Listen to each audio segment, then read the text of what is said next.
Well, here we are yet again. Same old place, same old time, same old stuff.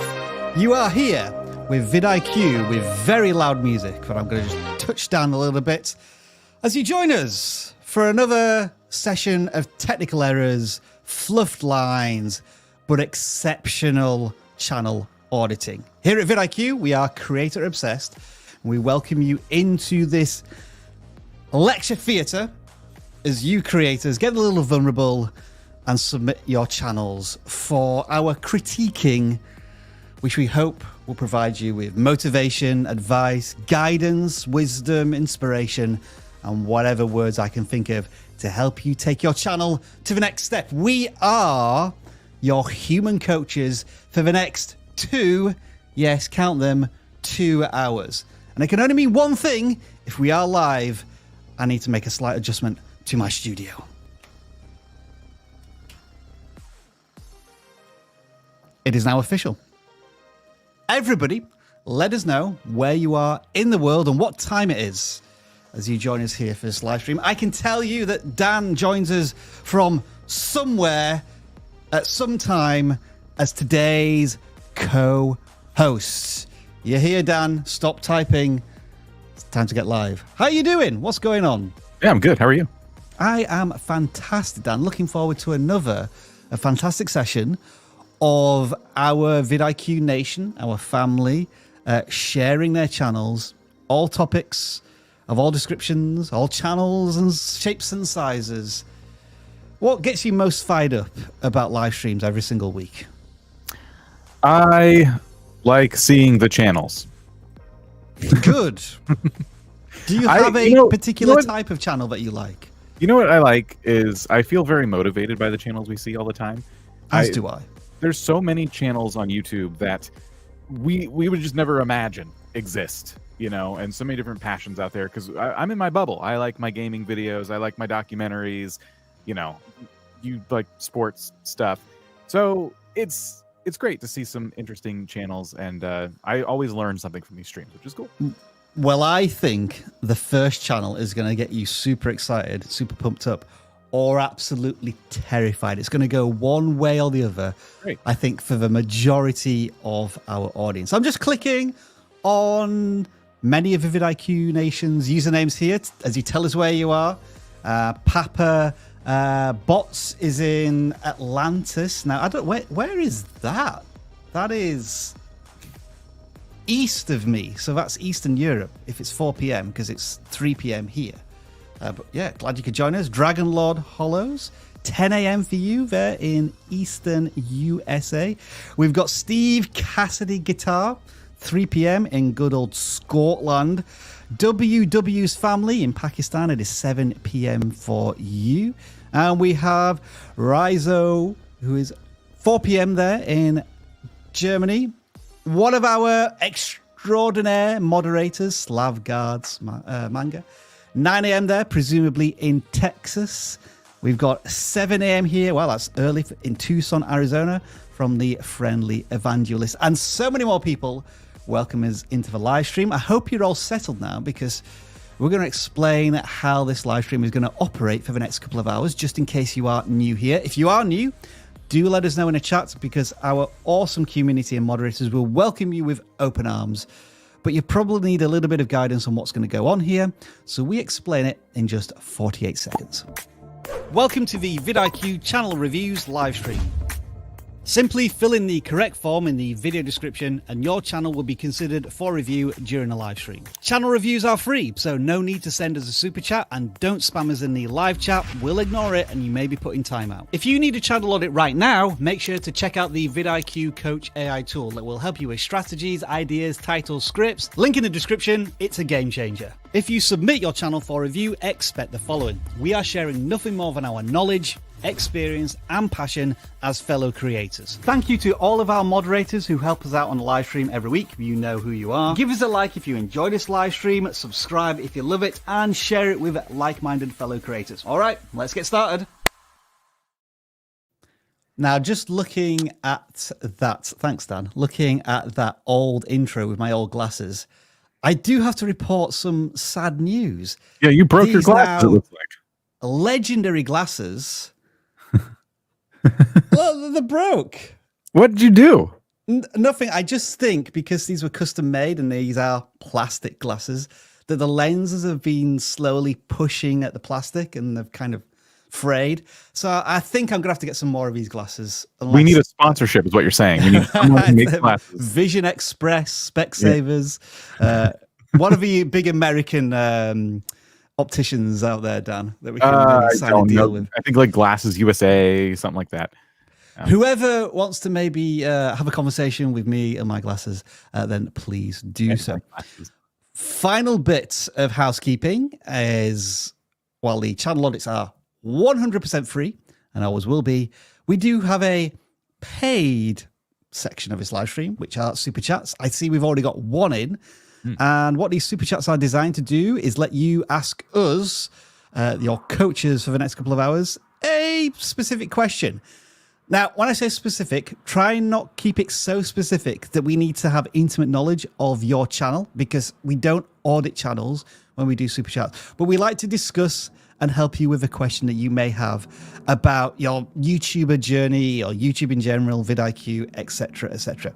We also encourage that you send those super chats sooner rather than later, because we always get to the final 20 minutes where we have more super chats coming in and we may not have time to answer them. And finally, while YouTube welcomes channels of all sorts of topics and positions in life and, how do I put this, themes of content, we do not.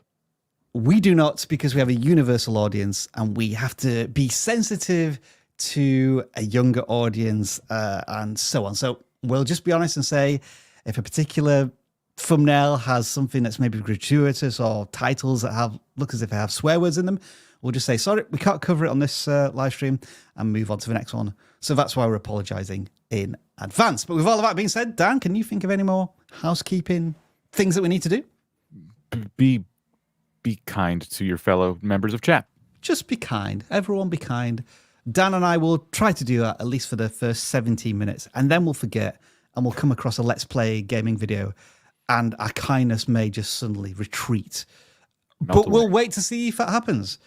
Now, I did kind of promise and tease that this first channel may excite you or terrify you, and this is why. This is the first channel that's submitted on the forms this week. The forms are still there. You can fill them out. You may be randomly selected later on. But Dan, I introduce to you Jumping Spiders Life. This is a channel about moths and spiders, and Dan has left the building, which is great to see. Even though these moths and spiders are self-contained in this channel, they could still get you through the internet.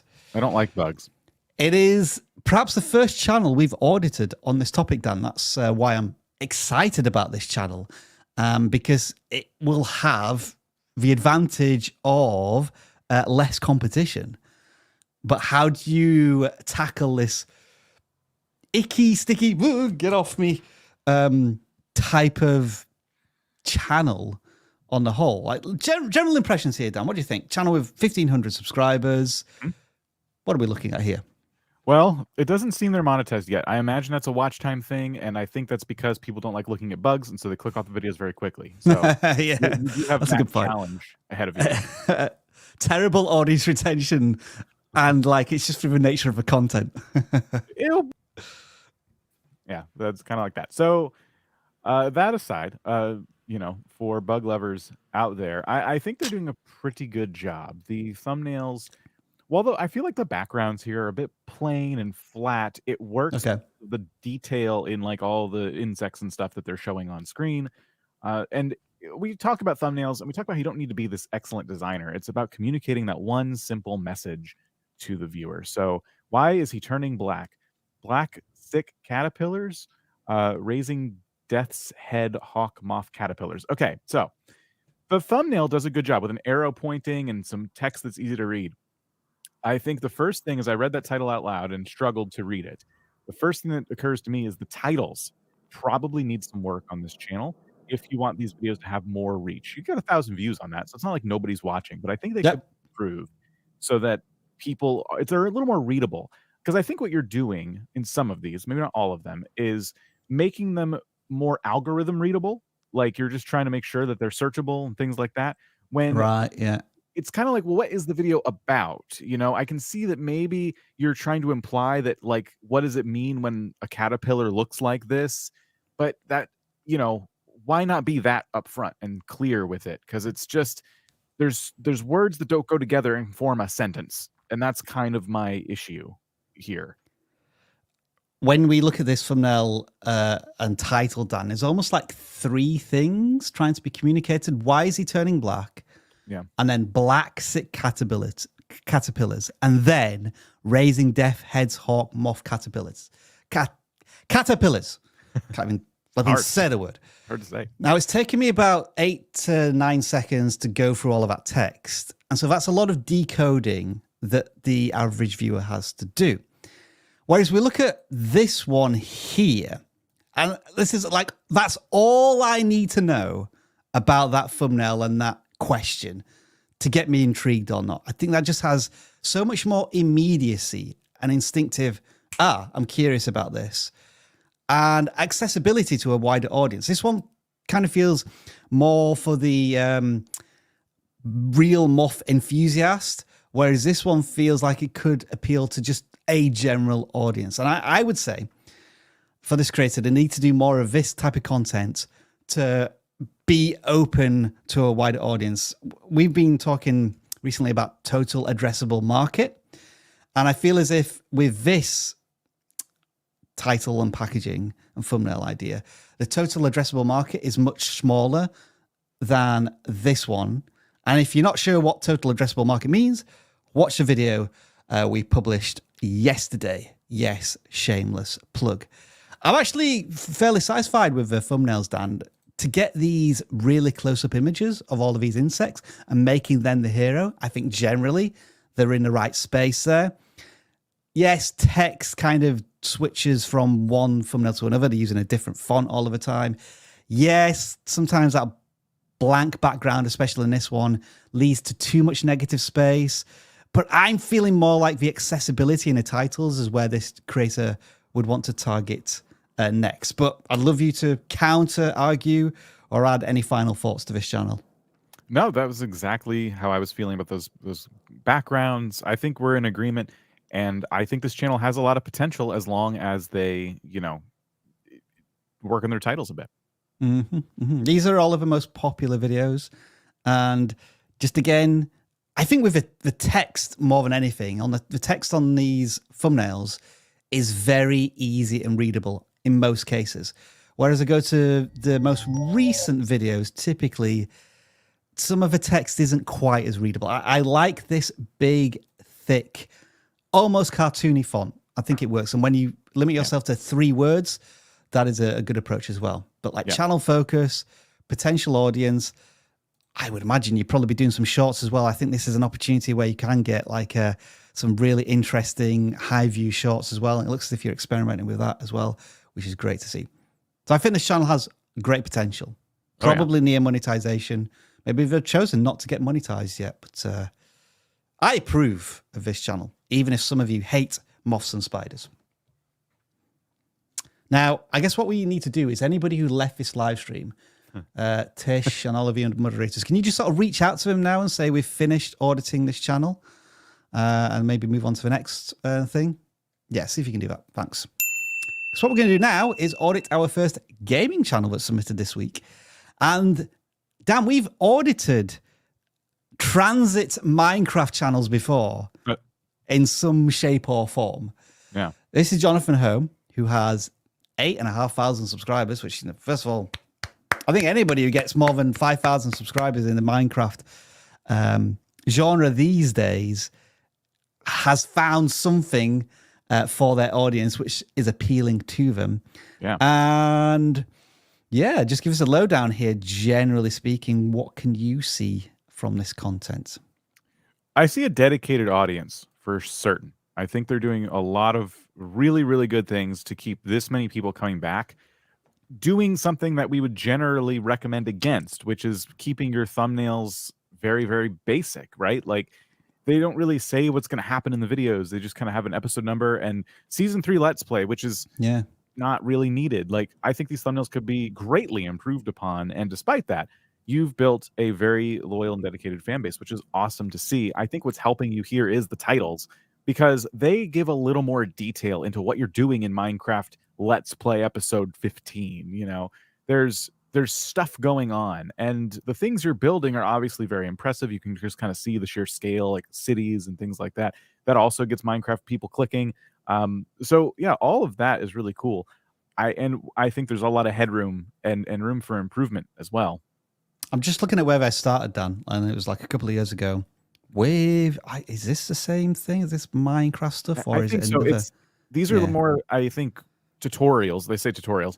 So this is like this mods are very complicated sometimes. They have a lot of items in them, a lot of functions to those items. So tutorials are a great way to kind of start if you're doing a modded Minecraft channel, and then you can kind of branch out. And if you do a Let's Play series, it's great because the people who've been following your tutorials might want more. They might be like, this is really cool, but how do you use it in practice? Like, now you've told me how all this stuff works, but how would you use it on like a Minecraft server? What's a practical way to do that? So now you can do your Let's Play series, and those folks who found you through tutorials are coming back and watching, which is probably how they got to where they are today. Just a nice dedicated fan base. In terms of improvements, I would say that I would love to see what would happen if you did more of a challenge style Let's Play series. And this is something that I've been talking about a lot, and I'm noticing more and more channels do this. You can do Let's Plays infinitely, right? So your series has no clear ending to it. So episode 22 could be, 22% of a 100 episode Let's Play, or it could be 2% of a much, much longer Let's Play. So let's think of it in terms of like, what if you had a clear ending to one of your Let's Plays? What if you did a playthrough with a specific list of goals and challenges, and it was clear through the title and or the thumbnail that this was going to be something that is a limited time. Like, I'm trying to do something in 30 days. I'm trying to do something in 100 days.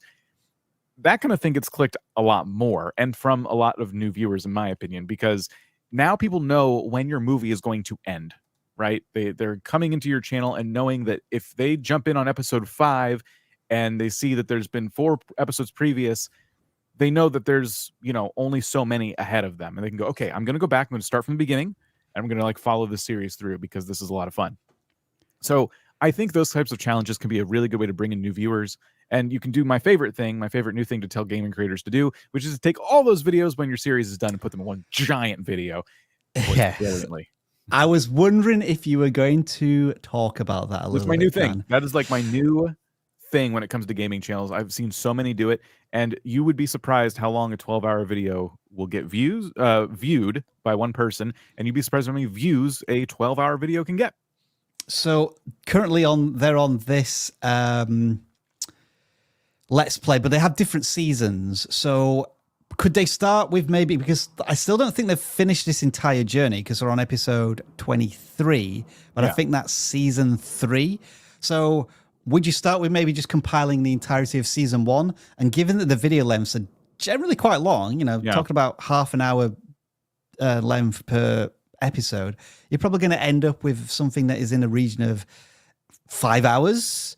Or should they just wait until the whole thing is over and then compile everything? Or compile season 1, compile season 2, compile season 3, and then when everything's done, compile the entire series together.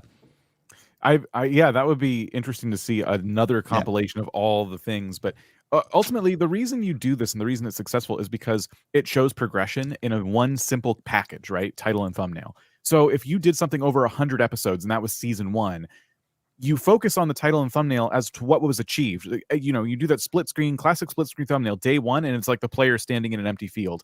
Day 100, and you have a city behind them. You have a train. You have, something that's impressive.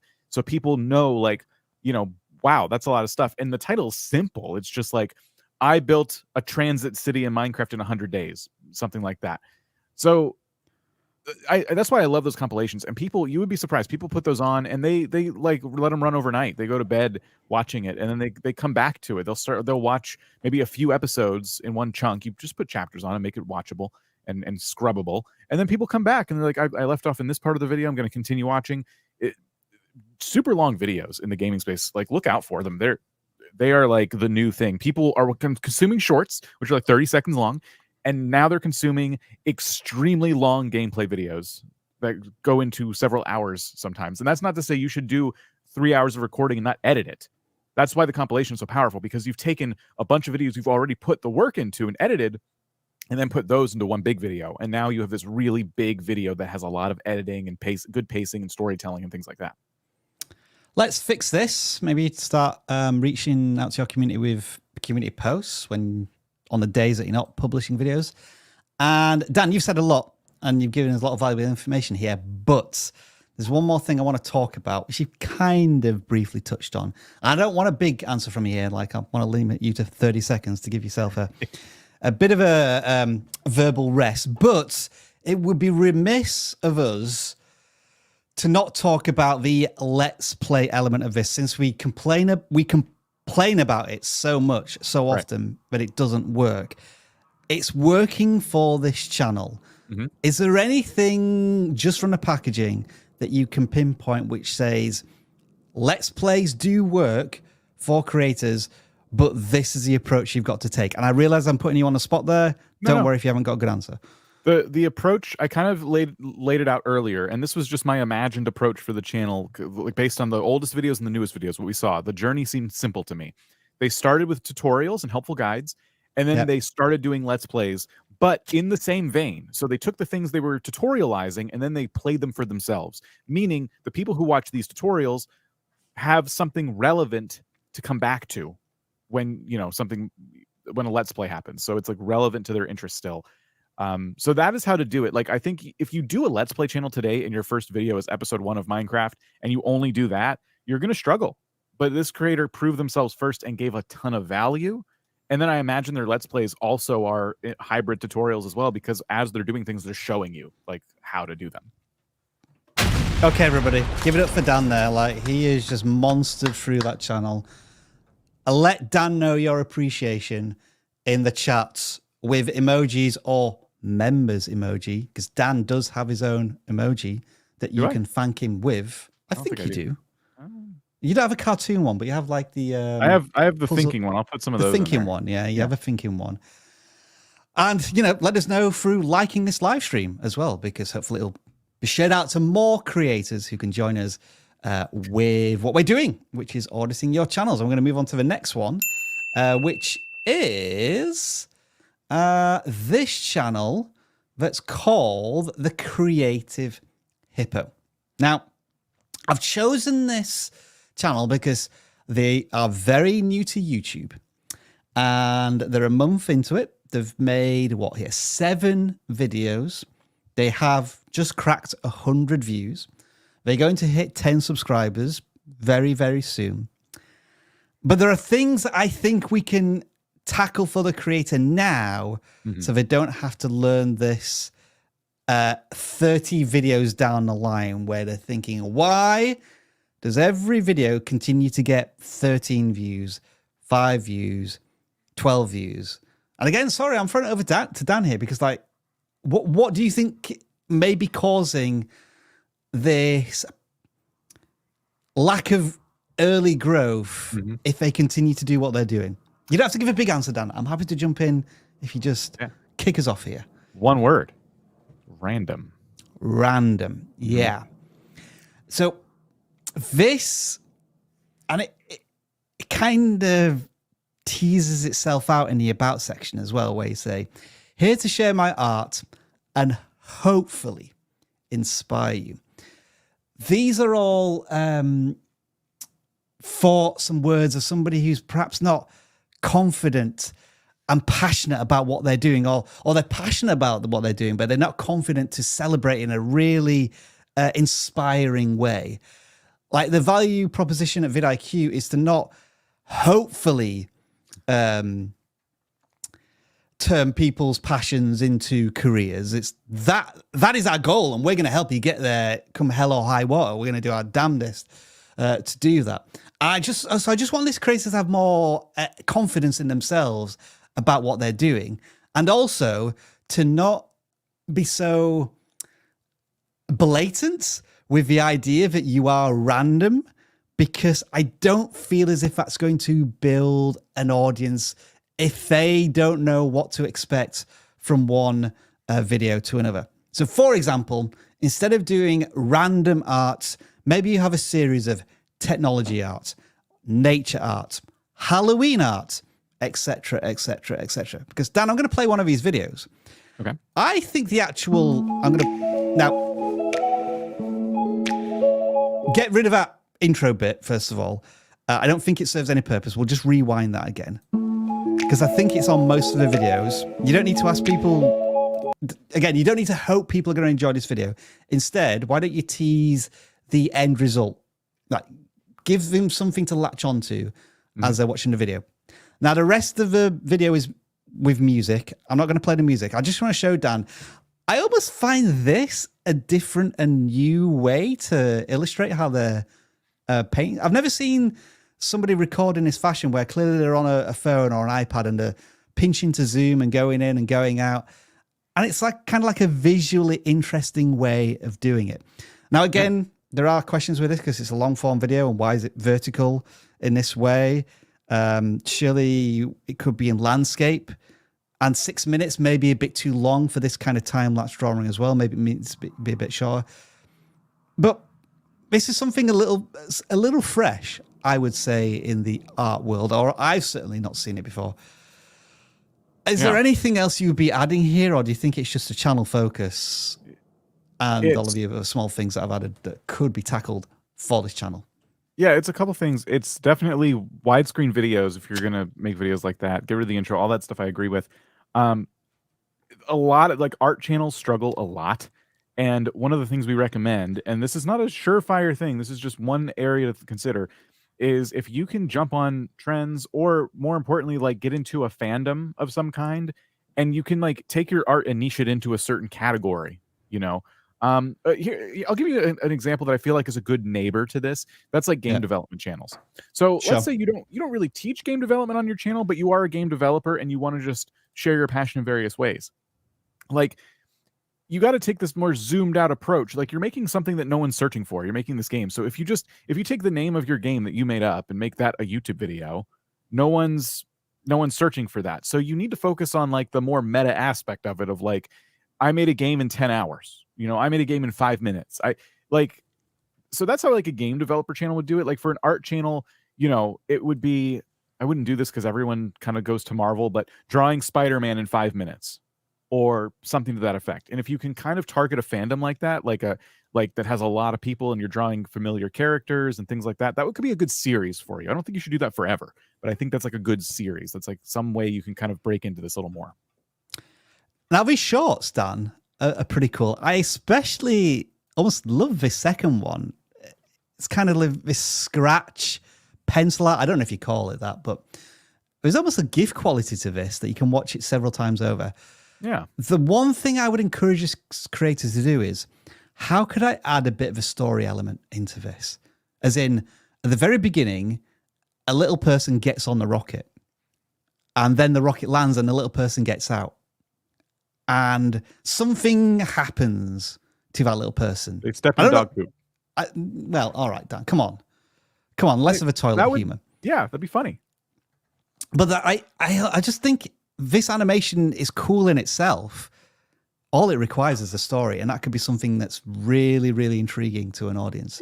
Listen, so cool stuff. Stepping in dog poop, if you just went to space and you come back, how humbling is that? Stepping straight into it is. So I would watch that. So for every single channel henceforth, we're going to figure out how you can introduce a story of stepping in some dog poo. See how it works. You have a dog, you get it. It's funny, actually. I don't think I've ever stepped in any of Jasper's poo. Oh, good. But he does eat it on occasion, which is very annoying. He'll get you one day. Very annoying. You know what, Dan? We're half an hour into this live stream, and we've already got some super chats. So I think we should answer some of these super chats. And let me tell you, folks, that this week's super chats are sponsored by one-on-one coaching. We'll let you know what that is in a few moments. But first, let's get to our first super chats. And the first one is actually celebrating that Koifish Gaming has been a member for 5 months. When did we start memberships, Dan? He may be one of the OGs. That could be about it. Yeah, I think it was May time, April time. Yes. Summer. That's the unique sound effect, Koifish Gaming. We're giving you. This person just wants to say yo. I don't know why I gave you that sound effect. It was the wrong one. It should have been that. What do you think? You got to say that channel name very carefully. But when you say it very carefully, it sounds cool. What do you think? Next one, I think may actually be a question. And it comes from Smokies Plus. I previously was getting 2,000 to 3,000 views per video. And now some videos struggle to get 1,000 despite subs increasing. Advice on getting viewers back. So I'll give you one thought. Because again, we don't know the full context of your channel. It could be that the topic you're covering is just running out of steam. For example, it was something related to summer activities. And now everybody's indoors. They're curling up, getting ready for the winter. And that might be one reason. Or it's a video game that was very popular, maybe like Starfield. It's very popular for the last couple of months. But now a lot of people have played it. There's always going to be the audience there, but maybe smaller channels like yourself are going to struggle to get views. I don't know. Dan, what might be another reason? If you recently changed your topic a little bit, even if you felt like that change was subtle, if the audience is seeing your new content and they're going, this isn't really what I subscribe for, they may not be watching. All right. Good answer. Next question comes from Mental Health Mondays. They've been a member as well for 2 months. Cheers, mates. Do all videos need a hook? I'll throw this one to you first, Dan. I'd say most cases. I mean, there's probably plenty of videos that it wouldn't be necessary. For example, if you are a meditation channel, a guided meditation or something, you wouldn't want to, good answer. Overdo your hook or something like that. If you make music and you just want the song to be the star, maybe you don't need to do a hook. Maybe you do. I don't know. So common sense applies here, but I would say in most cases, since it's Mental Health Mondays, I think it would need a hook if you're explaining how people can have better mental health practices. So just something to introduce the video and introduce the concept that people just clicked on from the title and thumbnail. It's good that you came up with some reasons why you may not need a hook, because I was just going to say, I think every single video could benefit from a hook. But I think, Dan, you're right in the case that sometimes it's just not required. But yeah, generally speaking, every single video will benefit from a clickable thumbnail. Every single video will benefit from a curious title. And by extension of all those, every single video generally benefits from a hook, which is why you want to focus your skills and craft in those areas, especially as you're learning how to be a better content creator. Now, everybody in the chat, can you welcome 411 Slots? They're new to YouTube from August. So we're just a wee little YouTube baby right now, just a little cherub here for the last 2 months. Great views, low subs. My encouragement and inspiration to you is don't worry about the subs at the moment. If people are coming back to watch your content and you're getting views, the YouTube algorithm is working in your favor to share your content. Dan, the streak continues. I'm going to say it's 24 weeks in a row. I may be wrong. I keep losing count. Design Burst. How important to target specific audiences, and which is better, the broader audience like homeowner or specific like design professionals or enthusiasts? This is a hard one because it kind of comes down to you. For example, again, we should really take some time one day to look at this channel so we know what we're getting into at this point, But if you're doing designs that appeal to a specific aesthetic, and people have different things that they like. So you could be somebody who is minimalism. That's what I specialize in. And therefore you should do that. You shouldn't try and get into fields of design that you're not, comfortable in, if you're giving people specific design tips on how to design their space. Right. So, broad appeal would be where to buy furniture, regardless. So it needs to be regardless of what their tastes are. It has to apply to everyone in a way that makes sense. All houses are built out of similar materials. So if it's about building houses, that could be a more broad topic. But yeah, you just need to stick to like what you feel the most comfortable in, because people have a specific style and they come to you for because you're really, really good at that specific way of like designing. Yeah, super chats don't guarantee you an audit unless you do 25 super chats in a row. Don't say that. People will there was a phrase, $25 and $1 bursts. I mean, sorry. Yeah, not like in just one live stream. It has to be over subsequent weeks. You know, we got to get the super chat commitment, I would say, to do a special audit. We again made a video yesterday. We took a clip from Alex Hormozi. One of the things he said, which I thought was a nice way of packaging up this concept, is the riches are in the niches. I can't say it because I would say the riches are in the niches, and it doesn't quite rhyme correctly. But I always feel as if most creators find their place on YouTube by being quite specific with content and then broadening out their audience as they grow. Because usually you're known for being a master, the authority of something very specific, but you don't want to pigeonhole yourself there, and you shouldn't have to as you grow your channel. But I agree with everything you said as well, Dan. Rav, I've been on a break for about 6 months after some burnout. Yep, we've all felt that on YouTube. And well done to you for taking a break so that you didn't quit YouTube completely. But I wanted to get back into doing content. Would it be better to release multiple videos at once or just continue on my normal schedule? Oh. If you have a back catalog already, that's really what the multiple video strategy is about for a new channel. Yeah. It's to create videos to watch. And if you're making similar content to what you were making, the back catalog exists. So if you make something and people like it, they can go back and watch. So to avoid burnout again, maybe space things out at first and just start slow. Because right now, like coming back into YouTube, that's when I'm like most motivated. And so it's easy for me to make like a lot more content.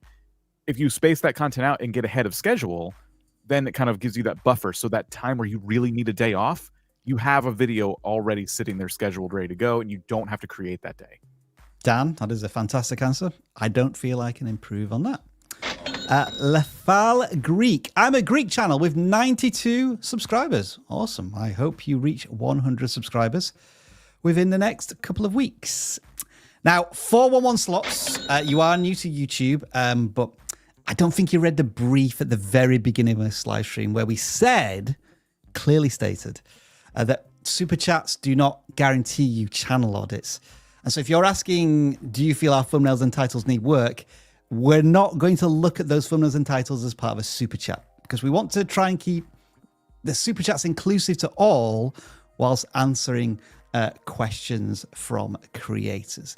Maybe you'll get randomly picked for a channel audit. I don't know. But as we always say, because there's always at least one person who does this, they send in a super chat, which is very specific to their channel. And we always say at the beginning of a live stream that we're not doing channel audits through super chats because that creates a financial barrier. And we don't want to do that for our live streams. Well, one thing I will thank say, you for the super chat. Yeah, for 411 slots. Welcome to YouTube. And if this is one of your first live streams, welcome to vidIQ. As you're watching today, just try to like, while you're looking at other channels, we're going to look at titles and thumbnails all day. So take some notes, like try and see like, oh, wow. So that channel had really busy thumbnails and they told them what to do to pare them down. Like, you know, that's how a lot of people from this live stream get that value, is just kind of trying to learn from the advice of that others are getting if you don't get picked. What a question we have here from Mental Health Mondays. Is it better to create a new channel when starting over or repurposing your existing channel? Well, I would say if you're repurposing your existing channel, then it's the same content, the same audience.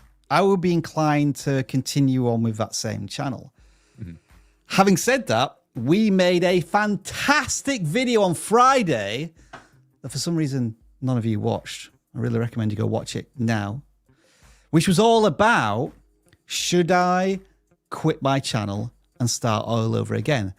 We spoke to Vicky and Josh, a wonderful traveling couple who were doing travel adventures in Spain. They moved to Korea. Their views absolutely tanked. And you think, well, why is that? It's still travel, right? It's a completely different audience. Their audience in Spain was older people looking to retire in Spain. And so they were interested in these new adventures in South Korea. So Vicky and Josh needed to almost do like an algorithmic reset. And the only way to do that was to start a brand new channel. Even I was shocked. Like previously, Dan, I don't know if I would ever recommend a channel just to start from scratch entirely, you know, especially given a travel channel. Right. But the way it was explained and how the story was told will really inform you. But Mental Health Mondays, I don't know if that specifically helps answer this question because it's repurposed content. And so I would be thinking, no, that seems relevant. But Dan, counterpoint, agreed? What do you say? I would certainly watch that video because there could be something in there. A lot of times it can come down to personal preference. If you are pivoting your channel, you're going to lose viewers. And they didn't say they're pivoting, but just off these, like that's what most people would do, right? They'd start a new channel. If you keep your original channel, you just have to commit to that pivot. You're going to lose the current viewers. You're going to have dead subs, as they say. That might be okay. As long as you commit to it, you're going to build a new audience, you know, as long as your channel doesn't have any community guideline strikes or anything holding it back. But that would be, it's a personal preference. I like a new channel because it's just nice, clean analytics. And, you know, that's kind of cool. Okay, 411 slots is going crazy with the super chats now. This is the third one. It's great that you review channels live. Yeah, we've been doing this for a long time and we love doing it. Yeah, thank you. And they're here again. They've launched on the 13th of August. Daily videos, 180 subs, 3.5 hours of watch time already. Slots across the US. That seems like a pretty successful job. I would just say this. Stop gambling all of your money on these super chats. Because they're getting bigger as well. We just got $20 as well. They obviously know what they're doing. They do that, but I mean, and their content. Great success with the channel. Like I said, don't worry about the subs. Like they'll get there eventually. And one quick way to do that is to just have a call to action, some way through the video, and just ask people to subscribe, because we're one-arm banditing our way to 1,000 subscribers or something like that. I'm going to do one more super chat here, Dan, and it's from our good friend that we can't pronounce, Eddie Ed. I'm going to go with that. Hello again. Happy to say that I'm seeing more subs come in. Nice. That's presumably after we offered some advice last week. We'll take credit. I have membership entry set at $1 for basic bonuses. Is that a good idea? We're very much novices in this landscape, Dan, aren't we? And we've done the same. We've tried to offer it as cheaply as possible, just to give people access to something a little exclusive, but something that we can scale, because now that we have the emojis built, we don't have to do anything around it. Right.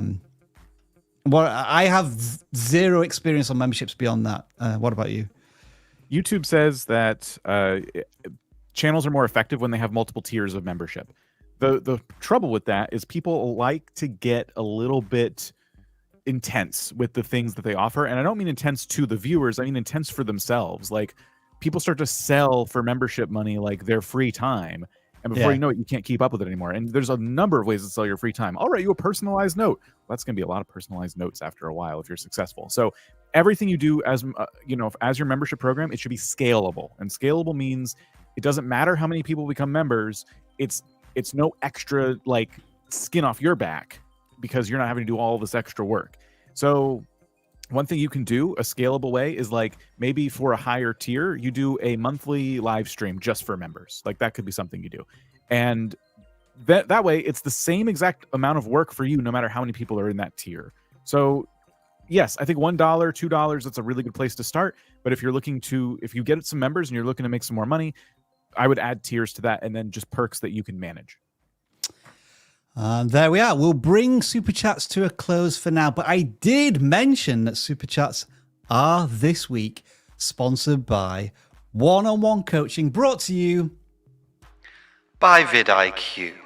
That is correct. We are your coaches for the next 1 hour, 15 minutes. But imagine if you had a coach that you could speak to on a more regular basis and more frequently than just the occasional super chat. I'm talking Monday to Friday, video messaging, followed by a response from your coach at a appropriate time.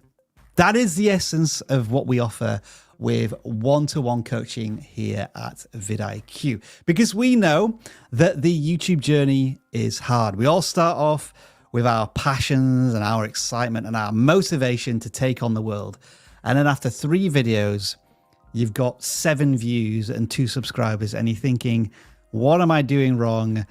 This wasn't advertised in the YouTube brochure. Why is this not working for me? And we've all been there. And the problem is 99% of creators continue to do this by themselves, and they don't look for help other than the somewhat passive experience of watching videos, which is great. But what if you have a specific question or a specific need or a specific piece of help that you need? That's where a personal coach can come in. And that is what we're offering now here at vidIQ. One-to-one asynchronous video coaching. And you can be privileged to be joined by one of his coaches that is scrolling across the screen right now. I had the chance to meet some of these people at VidSummit, and wow, it is an incredible team that we're putting together here, and they're all passionate, full of fire to help you take your channel to the next level wherever you are.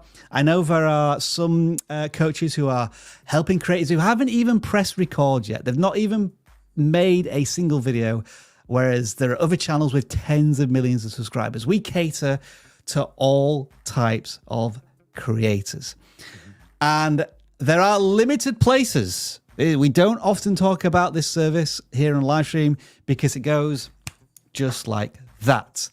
So if you want to get involved with one-to-one coaching, then what I highly recommend you do now, as we have, as I say, very limited places, and once those places are gone, you'll be put on a waiting list.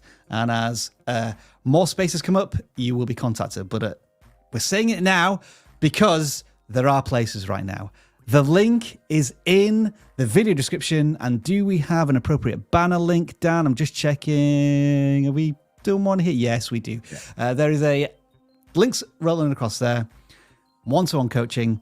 It is at an insane price right now. Usually YouTube consultations that may last for an hour, and you may get a couple of email conversations with these coaches, can cost in excess of $300, $400, $500, sometimes $1,000 plus for the top tier ones. Dan, I'm told, he's being valued at $20,000 an hour, which I think is ludicrous. But hey, Dan, if you can charge that much, I salute you. I charge nothing, but I don't coach anyone. So I'm just unavailable. You're not going to find me because I'm busy doing this 2-hour live stream and being your coach for 2 hours a week. But if you want that regular access to a coach for just $99 a month, like, it's incredible when you think about it, because it not only includes all of our software, which is all of the vidIQ Boost tools, it includes the coach as well for $100 a month. I don't think you can really get a better deal anywhere else on YouTube. And the chances are, after this introductory period, as we test out all of the bugs, you know, like that moth channel from earlier on, once we find out all of those bugs, moths and spiders, then inevitably the price is going to rise, as we know we could probably charge more because the waiting list is almost always full. So act fast. Thank you for indulging me about talking about this for the last few minutes. We know that one-to-one coaching isn't for all because you don't have those type of funds to support your channel, which is why I'm going to close this screen down right now, and we're going to get back to the free service, which is full-on channel audits. And the next one we're going to look at is close to Dan's heart, Ring of Fire Ragdolls. It is a cat channel, an Australian cat channel. Can I do an Australian accented purr? What? Meow, all right. G'day, meow. No, I can't. I tried. I failed. Dan, I think you should just tell us what this channel's about. All right. Well, you were supposed to put this one after the bugs, so we have a palate cleanser, but it came eventually. Yeah, it's a cat channel. I scrolled right to it when I was looking at the forum this morning. I'm like, yes, cat channel. Doesn't matter. I don't care what they're doing. If it's cats, I'm watching.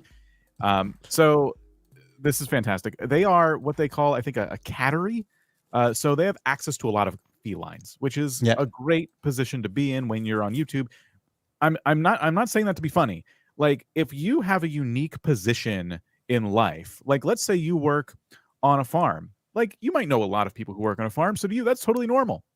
But to a lot of people who don't work on farms, the things you do might be pretty fascinating.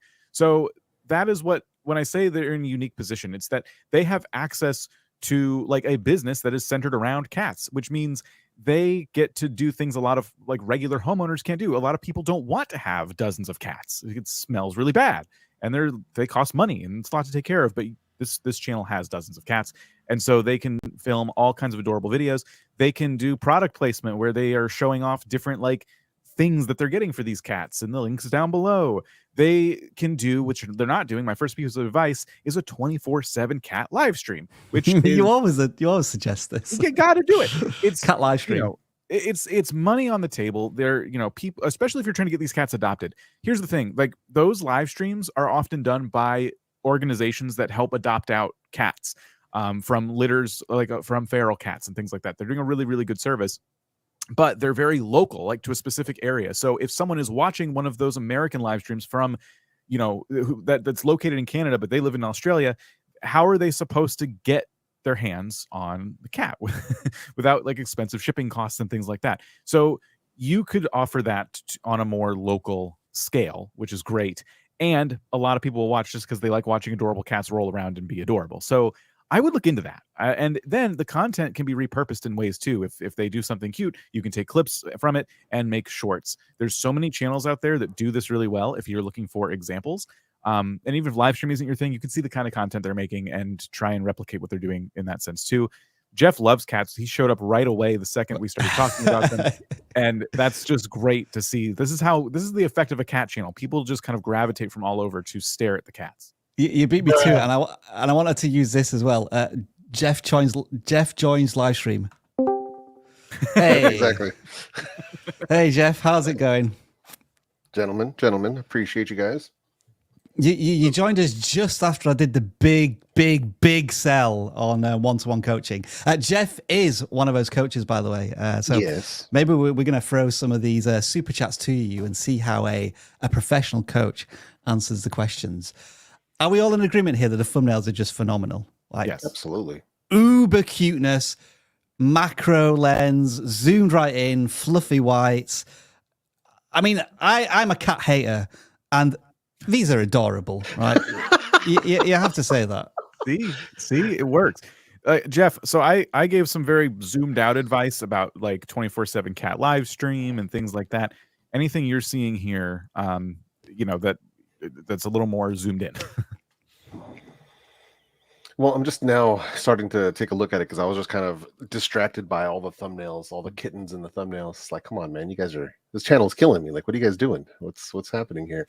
But it really comes down to like, it seems like they're kind of just introducing us to characters because that's kind of what it looks like kitten adventures with Pip the Ragdoll. Mm. It seems like they're kind of going through them growing up, right? Kind of like they got a litter and they're kind of documenting them as they grow. But it doesn't seem like it's a how-to cat channel. You get what I'm saying? Like it doesn't seem like they're not doing that sort of stuff. They're just kind of, it's almost like a daily vlog, but for cats, which to me is pretty interesting. It's not, I don't watch a ton of cat channels. I come across, you know, cat videos as they pop up, but I don't watch them actively that way.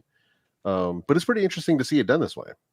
Here's what I find fascinating about the channel. This channel is like primed for what you may expect would be a viral moment. They would have one or two videos that just get hundreds of thousands of views or millions of views because it's cute cats. When I saw my most popular, the most popular video has 10,000 views. Mm-hmm. And if you go across the average video, it gets 1,500 views, 1,600 views, 2,000 views, very consistent, almost in line with their subscriber count, which I just find both really reassuring for the long-term sustainability of this channel, but also a little shocking that they haven't had a viral moment. And I'm wondering why that might be. I'm wondering, is it because ragdoll kittens are not a heavily searched term? Is it because maybe there isn't enough personal storytelling or fun? Like, Jeff, you mentioned that maybe they were talking about the kittens in terms of creating characters, but I'm not seeing specific cat names or anything. It always starts with ragdoll cat or ragdoll kitten. Yeah, almost designed for search, as in, instead of browsing suggested. That's what I figured too. Yeah, I think that's why they're keeping that in every single one. But to be fair, when I was looking at the about, it looks like they're breeders. So yeah, maybe the goal here isn't the most views. Maybe it's getting the right people to watch these videos that are local to their area. I see. For conversions, maybe. I don't know if they're selling them or how that all works. But that could be what's going on. It could be a play for the right eyes, not the most eyes. So, right. and that's totally fine. Like I've seen channels that financially perform incredibly well, like in real estate and different types of businesses, where the view counts are in the single digit thousands, 1,000 to 5,000 views per video. But if they're bringing in 10 to 20 people to buy a house, that's big money on the other side of it. So that could be what's going on as a part of that. But I'd be more interested. I'm kind of surprised that they don't have like viral shorts. That would be where I would think the cat videos would really pop off. Let's take a look at that let's take a look at that in a second. I will just say YouTube frowns on this a little bit. It's called keyword stuffing. You're just trying to shove keywords and hashtags. Oh, I take that back. They're all hashtags. Yeah, but that's fine. Sorry. Yeah, but it's still just like it's something that just doesn't work in 2020. It's overload. Yeah. You're only supposed to use a maximum of 15, I seem to remember, or they don't have any impact. But you probably don't need to. I mean, no more than 3 would be my suggestion, because you have 3 up here as well. Yeah, look, it takes the first 3, then doesn't take any more, and I'm sure it says it's a limit of 15. Yeah, anyway, whoever's telling people to stuff a ton of hashtags, just stop. Get some help. What I will say, hopefully my cat doesn't knock out my live stream. Come on, your cat's seen that we. Hang on. Just scared the cat. Sir CLAAAW has joined the chat. Yeah, Sir CLAAAW left when you made the screen big. What I will say too about that channel is, when you have a cat channel, a good thing to do is like activities with the cats. Anything you can do to like just help get even more eyes on the channel is a great thing to do. So it looks like these shorts are kind of a good example of that, like talking about how they love to climb and things. Like, just show them doing like one cute thing in a short and it's like perfect. Your video should be similar. Like, take a product or something and show it to your cat and see how it reacts, and then make the title and thumbnail a little more browse focused in that sense. It doesn't need to always be searchable. Like, I want to like look at some other cat channels for examples, because I can't think of any off the top of my head. But in this example, they are using custom music, and I can tell because that's their channel icon and that's the audio used. I'm just wondering if there's some possible story to be told here. Like, these kittens are saying something, and this kitten over here is like, I'm not interested in what they're doing. I'm going to pull on this towel instead. I'm wondering if people do this with thought bubbles. Yeah. So they don't even have to narrate it. It can be just stuff like, yeah, I'm good. Y'all can stay over there. Just stuff like that. Just I don't know, but that's obviously going to take a little bit more time in the making. One thing I did want to explain too, if we could, just really quick. Some people were confused between using hashtags and tags. They're not the same thing. No, correct. So just to be very clear, they are not the same thing, and neither of them are going to get you exponential views on your channel. Right. So if you're going to use hashtags, minimal. Spend 15 seconds coming up with them. Tags, same thing. If you have the vidIQ extension, let us give you the ones we suggest. Don't spend more than 30 seconds on that stuff. Focus on your topic, your title, and your thumbnail. That's what's most important. Mm-hmm. If you are spending a considerable amount of time on tags, I have a sound effect for you. Just don't. To finish off, Dan, I thought you'd appreciate this. Oh, I had something for that channel, but okay. Oh no, go for it, man. Yeah, it's true. Yeah, it's very true. 100%. Okay, so homework for Ring of Fire Ragdolls or any cat channel out there. There's 2 channels I want you to look at. It's for 2 totally different examples of how you can proceed. There's Kittysaurus, and they make very viral cat videos that are more entertainment based, right? And then there is Tiny Kittens, which I saw you had hashtag Tiny Kittens in your videos. You might already know of them. They have a cat adoption organization, and a lot of their videos are like, such and such finds their forever home, like videos like that. So touching stories about how these cats finally got adopted and things like that. And they show footage of the people coming and getting the cats, and they give them like a little tote bag of goodies and all that stuff. So 2 totally different channels for you to look at. And then hopefully that will inspire some other ideas for your channel. Now, this meme, of course, has taken the YouTube world by storm recently. It's because I gave people a blank version of this in the community tab to fill in the blank, so to speak. But Victoria, our amazing community manager, was just a step ahead of me on this and took it to our Facebook group a couple of weeks ago. And entering competitions in both the Facebook group and Discord, both of which are linked in the description, is another way to get your channel picked for an audit. So we had the winner here from George Svidas. It's a fairly simple one, but yeah, just don't ask for sub and just create content that people want to watch, and you'll get a channel audit from it. And so the channel we are auditing is the Bundle Art, and they have 500 subscribers. And since, Jeff, you did recently join this live stream, I'm going to ask you to kick us off with your thoughts on what this channel's about and where they could improve their... Oh, sorry, I didn't mean to eject you from the chat. Was me. Is that what the button does when I press it? Somebody does I did the Homer Simpson backing into the bushes as soon as you put me in for this one, Coach. Let me press it and see what happens again. He needs the sound effect that like is the disconnect sound from Discord. Bruh. Exactly. That's what he needs. Yeah, I just didn't download that one, unfortunately. All right. So what do we got here? So we're looking at an art channel, but let's go back up a little bit. Let's go into the abouts here.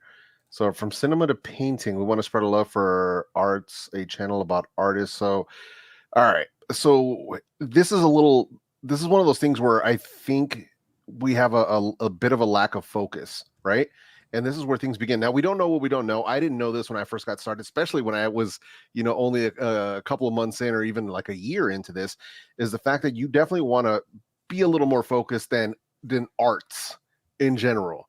Like that's a bit too broad, because somebody who's into the artistic side of movies may not be necessarily into the artistic side of actual oil paintings or hand drawings or sculptures even. So these are different people. So the first thing I would do is begin to focus in on which of these arts is the one that you are most passionate about. Because just to say, yeah, I'm passionate about all art, there's gonna be one that's gonna be really your thing, your go-to, your favorite, and that's where I would focus. Because when you're trying to talk to everyone, you're gonna miss everyone. So you want to focus on one specific person and start coming up with that person. And every single video that you make moving forward, is that person gonna like this? Is that person going to watch this video? And if the answer is no, because if that person only likes, videos about, let's say Van Gogh or other famous painters or artists, are they going to watch a video about the best silent movies? Probably not. So focus is what I'm seeing here, or lack thereof. Who's just put that poll up? I disagree with it completely. Who's just put a poll up saying, who wins, cats, still cats? I don't know what you're talking about. It's very distracting. We're doing a channel audit right now. Yeah. Dan, what are your thoughts? I want something to talk about, but I want you to input first. Everything Jeff said. All right. I talk a lot, man. I'm thinking I can make a poll fancy contribution. Get the community engaged. So what I'm looking at here, I'm wondering if like the YouTube discovery engine has just completely confused this creator. Because if you look at the first 3 videos, right, they start off with this, what seems to be like a sensible, focused look at the birth of cinema. And this video does, fantastic, 6,500 views. Next one, same, 6,500 views. Now, I guess I should click on one of these and just check if the engagement follows the right trajectory. 29 comments, 140 likes. I would say that's organic growth to me. Then they go, I would say, somewhat off topic of what they were talking about in the first 2 videos. Presumably a biographical video about an artist from a different period of time. Does fantastically well. Yeah. And I think, maybe I want to carry on with this. Oh, and then this one only gets 800 views, which is really weird.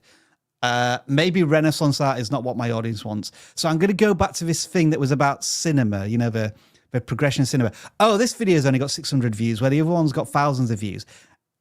And then, I go and do more Renaissance art, and then I get 8,000 views. And then I get 700 views. I'm really confused now, and I don't know where my topics repeats. So I kind of want to say that every single video here, apart from the ones that are maybe from the last 3 weeks, I think everything from a few months ago is outperforming where this creator should probably be at this part in their journey. To get thousands and hundreds of views on your first videos is fantastic. But then you took a big break, and now it feels like you're having to start from scratch again, or something's gone a bit weird. Well, and I don't know who to blame there, whether it's the creator for not staying on a topic, or the algorithm discovery engine has just found new creators for these viewers, and it doesn't want to share the new content from this creator. There is something I'm noticing, and this might not apply to all videos. I'm taking you all in here, but so I can't say these names because I'm too dumb. But the one with 5.3K views, it says so and so his life's work. Okay, yeah. The one after that just says the name. Ah, yeah. Good point. So one tells a story, and one's just kind of like, here's somebody. And then the next one, the best silent movies, okay, kind of interesting. But then the one after that, the great Italian artist, Donatello, and then you have a storytelling element to it. The great Italian artist. Now it feels like a documentary where you're going to tell me about this person's life's work and things like that. So there is that aspect of this where that could be why some videos perform better than others. I'd keep playing with titles. And then, small point, the font you've decided to use on some of these thumbnails just makes it quite unreadable. Even if I use magnifying glass on that, I'm struggling to, it's a difficult word to pronounce, but also just the font is just not friendly for small thumbnails. So as I think identified on the Spider and Moth channel, they found some good, chunky, easily digestible fonts. Whereas here, I think that's probably the most readable font. This one isn't great. And yeah, this one is just really bad when you put it down to postage stamp size, and people are seeing these thumbnails on a mobile phone. Last thoughts, Jeff, if you have any. No, I mean, for me, it's just, that's the thing. I mean, really focusing in on who it is that you're trying to make videos for. Not saying that you can't ever introduce multiple topics on a channel. But at least right now, I would definitely start trying to find some focus on exactly what you want to do. That's really what it comes down to. And then researching whatever that niche turns out to be. Like if you really want to focus on classic cinema and film and how that all started and how it's grown over the different eras, definitely do some research on different channels doing the same thing that are being successful, and studying patterns in those channels of what topics and how they frame those videos and what kind of titles and thumbnails work to get clicks by the people who are into that type of content. This live stream is getting far too cat heavy right now, so get rid of that and let's bring in the randomizer.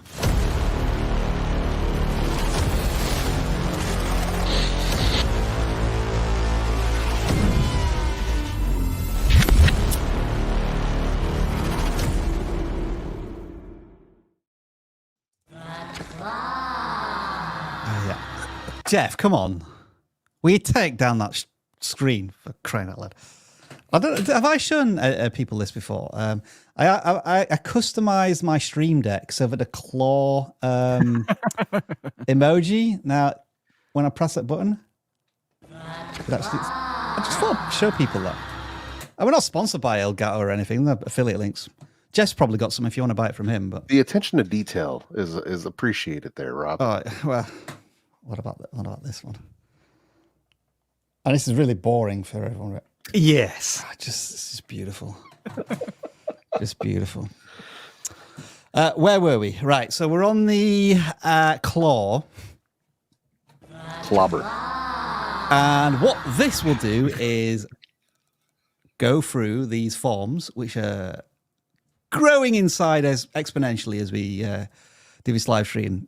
We have 478 random channels and 356 gaming channels. So I need to make sure that our claw will potentially pick up all of these channels. And later on, we're going to try something a little different. And we want your feedback on whether you enjoy us doing this. But for now, we're just going to pick random channels and talk about them for a few minutes. So the first number to be picked out is 347. We take that number, we type it into this form, and then we get the URL, which hopefully you've put in correctly. And in this case, you have. And we're going to look at this business and real estate channel for the first time. These are brand new impressions. And so we have to try and figure out quite quickly what this channel is about. And Allon Avgi, hope I pronounce your name right, is a founder and CEO of Avgi. I don't know what that is, just as I look at this channel. But I assume that the channel is supporting your business, which, as you say, is about real estate and marketing. So I'll throw this over to Jeff, first of all, for your first impressions on this channel. I have no idea what's going on here. That's my first impression. It's podcasts. So the long form content is mostly speaking podcasts, I think. Well, interspersed with a few clips, maybe from the podcasts. Could be what's going on. I'm really not a fan of the numbers and the titles. I mean, you have them in the thumbnail already, so we're just wasting characters by putting 040, 041, 042. But that's just me. That's to me a little bit of a waste. But I don't know who we're talking to here. That's the right. Issue. Okay. Because I don't know who the target audience is, and maybe they know, or maybe they don't. I don't know. But that could be a problem, because sometimes we'll start a channel thinking we're just going to speak to, or we're just going to interview people and do this and that. But you have to think, who's going to be interested in this, and are they going to be willing to come back for episode after episode after episode? And that's the question that a lot of people, when they start these things, they don't ask. Mm-hmm. And that's something that I would recommend that they think about. It's like, who is it that you're trying to talk to? Who are you trying to reach? And is interviewing these different people the right way to get these people to come back over and over and over? What's the through line that's going to carry them through each and every single one of these episodes of your podcast? So I tried to find that out in the about section, but the about section is all about the creator. That's the problem. And their success and what they've achieved. And it's a missed opportunity, because this, as well as your channel banner, should be about what's in it for me, the viewer. What am I going to get out of this, which is going to help me perhaps sell real estate and reach $60 million in rental properties? So it's just a misalignment of the pitch here, it seems like, at least in the channel banner and the about section. Yeah. Dan, any general thoughts from you? Episodes themselves. Now, I think you can have a podcast about anything on YouTube. I think you can get views. The thing that we're missing here is the what, I think, in the title. So you have names of the people you're interviewing, which is fine. The thing is, you can't lean on those for discoverability. No one, relatively speaking, in the grand scheme of things, knows these names. These are not household names, so they can be in the title. I'm glad that you put them at the end, but what's also missing is at the front of the title. What are you talking about? What is, again, just like the banner and the about section, what is the value to the viewer? So if I listen to 1 billion in investments, what am I going to get out of that? Am I going to learn how, like, any good investing tips? Am I going to learn how to make a whole bunch of money? That is what's missing from these. Like, there's got to be some kind of value. And if it's not that you're going to teach something, then lean on the story. Like, they lost $1 billion in investments, or something to that effect. And people will go, oh my gosh, who is that? How did someone lose so much money? And then the thumbnails, as you're simplifying your titles, you should simplify the thumbnails. I don't know who these people are, and that's okay. But why don't we take just one person, maybe the person you're interviewing, make them nice and big, and then put some text with an arrow that says 1 or 2 or 3 words max that have like an impactful emotional statement attached to them. It could be a dollar amount. It could be he lost everything, something like that. Just make it really simple for someone who doesn't know this niche, doesn't know anything about you. They've never seen you before. And your videos will get so many more views. Because right now I feel like you're catering to a loyal but smaller audience. And we want you to grow and reach more people. I agree with the concept of making a much bigger impact with these titles and thumbnails. And not to blow our own trumpet. Jeff, do you have a trumpet sound effect? Or what's the closest sound effect you've maybe got? Okay. I do not. I used to have one. So, okay, not to... No, I don't want that. Here's the closest one I have to a horn. Oh, hang on. All right, not to blow my own saxophone. I want to take an example from this one. Motherhood and $50 million real estate agent Julia Crispali. It's very much a what The why title. I said the what earlier. So yeah, so Dan, let's go to our channel, because the closest example I can think of here, which just makes a much bigger impact statement and gets you excited, is this one. He made $500,000 from faceless YouTube channels in 90 days. Like, that should be the big impact pitch, the marketing of the thumbnail and the title, to get somebody really excited, you know. And then we go back to the Hero channel, and it's just lacking. You're more interested in telling us that it's a podcast, rather, like, this person should be front and center, and this text should be even bigger, and some complication to it. Like, it should be, this person made $50 million in 2 years. And maybe you want to include the fact that she's a mother, because that indicates like a triumph over distractions or whatever, and replicate that through all of these other thumbnails. Because I think you have a lot of creators in this space who you can take inspiration from. Alex Hermosi is one that immediately jumps to mind in terms of how he pitches his videos. So for me, it's just the packaging that's all a little off for this channel. But they do have 6,000 subscribers, so I suspect that one of their shorts may have gone viral. And I'm correct. Yep. Yep. 100%. But listen, this is a great lesson here. This is why I love shorts. Even if you feel like, oh, they're not worth doing, you make no money. Listen, if you're trying to learn storytelling and you're trying to learn how to make a good hook, that popular short, Rob, is exactly what I was trying to say. You are talking about, it helped that it was someone famous, and you're talking about a lot of money. You're telling a story, and you can do that in long form as well. Agreed. Let's move on to a gaming channel. Sorry, what was that, Jeff? Yes. Yes. Okay, we're going to audit a gaming channel which has just cracked 1,000 subscribers. Congrats. And you go by the name of, put simply, RB. You're celebrating that fact with your audience, but just be careful about making fully fledged videos, because in truth, people tend not to care too much about these milestones unless you make the video super exciting for your audience. Save it for community tab, save it for a short. We want more videos that get 3,000 views. Is this what that is right there, like this? Yeah. Okay. Nice. This thing is great that you've cracked 1,000 subscribers. You are monetized. We can see that from our fancy little vidIQ tool that tells us when people are monetized. If you're looking to spy on people, vidIQ, we got your back. Don't use the word spy, Dan. It's just like what? Research. This is public information. Oh gosh, sorry. Jesus, try it out loud. You're gonna get us in trouble. Didn't mean it like that. Hey, yo. No, this is great. I think I've got sound effects as well now, Jeff. I'll have you know.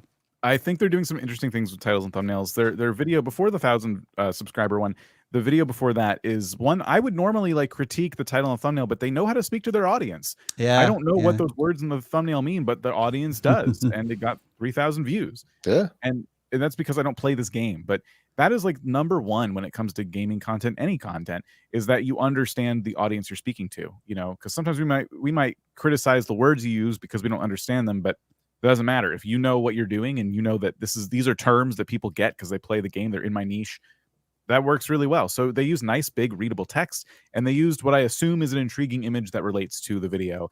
People got value, they clicked on it. And you've been doing that time and time again. Best custom skins, 5.2K views. Again, like providing value to your audience, which is great to see. Sometimes it's more of like a meme. I see like American Dad. There's something going on there. So yeah, League of Legends best skins. Yeah, that's interesting. 13,000 views. I think I've seen that a couple of times. Their go-to subtopic within League of Legends is custom skins. Yeah, it can be something that a series that they can fall back to on a regular basis. Their flagship content. Yeah. Can you? This might be a big job for you, but can you make your own custom skins? Have you tried that? Have you tried asking ChatGPT to help? Have you, there's things you can do if you're taking this game and you're not taking it super seriously. There's a lot of different content you can make. Maybe you can try to play with your keyboard upside down. There's all kinds of fun things you can do in the gaming space, and I think this channel is starting to do that a little bit. If you make your content with the assumption that the game is just a tool for making content, it's not necessarily about the game. The game is the stage in which you can use, the canvas in which you can paint for your cool ideas. And I think there's examples of that on this channel. So that's great to see. Do you fit, presumably being on Twitch, they live stream. Do you think they should maybe experiment with live streams? Having just cracked 1,000 subscribers, they've got access to the supers and that money-making opportunities there. Yeah, I think it depends. So something Twitch did recently is that they finally made it so if you are a Twitch affiliate or whatever, you can stream to both platforms simultaneously. So you could try that. Okay. And a lot of Twitch streamers repurpose their content to YouTube. So you can take your VODs, you can edit them down, and then you can have those as videos on your channel. So yeah, that provides a lot of interesting ways in which you can repurpose content. Okay, next, a non-gaming channel we're looking at here. I do love the channel name, House of Dunks. Ooh, let's go. Yeah, just a nice, I approve of a channel name. The best NBA posters, dunk content everywhere. So it has 4,500 subscribers. They don't have many views on long form content, so let's just check. Did they pitch themselves as a shorts channel or a long form channel? Shorts channel, right? I am seeing where this is going, though. We may have the usual cautionary tale. You've put explicit content on your shorts. Is that just because you're trying to be funny or because you have explicit language and music in the content? It means we're not going to click to be on the safe side. Or maybe, hang on, I think I've muted him. Let me just check. Is this muted? Oh, it's not muted. Okay. It is muted. It is muted. That's fine. So we're seeing lots of cool basketball stuff. And I guess you're trying to make it transformative by putting little graphics on and stuff. And did I see your own watermark there as well going across the screen? Interesting. There's probably a viral video here. No, that's interesting. So with 4,500 subscribers. I'd say it's only a matter of time until one of them does hit that way, though. I think that maybe they had one or two videos that went viral, but they may have had to take them down for some reason. Just given the nature of the content. Yeah. There may be a copyright claim somewhere here or there or a takedown request. I could be wrong. I guess you know where I'm leading to here. Cool content, but it's all repurposed content from elsewhere with, I may argue, questionable effort in terms of transformation.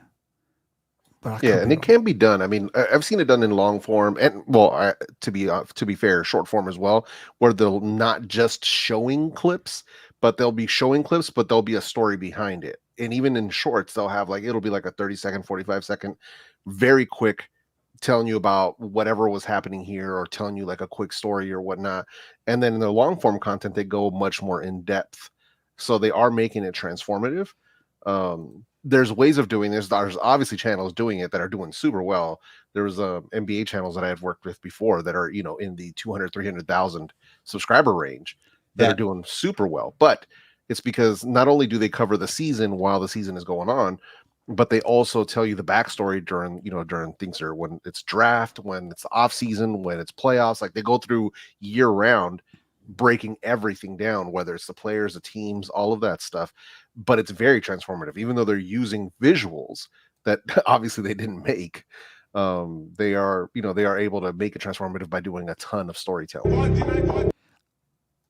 I'm just seeing clips and music. Yeah, and you have to be careful with that because you can get copyrighted on that, not only for the clips, but for the music. Yeah. Dan, have we painted ourselves into a corner here and just said to the channel, maybe just taking basketball clips and uploading them to YouTube is not a good idea? I feel as if I've kind of done that accidentally.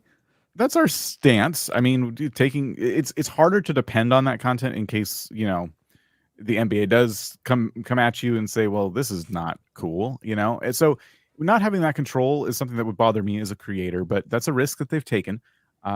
you know, the more you can do to your content to transform it, the better. So if you could put voiceovers on these and captions, and you can tell a story using the footage, if you can put yourself in the content, those are all things you can do to help transform it even further to stay well within fair use. Because if you're arguing fair use, you're likely standing up like before a judge, and you don't want to be in that position. As for the long videos, did we look at those? Are we looking at those?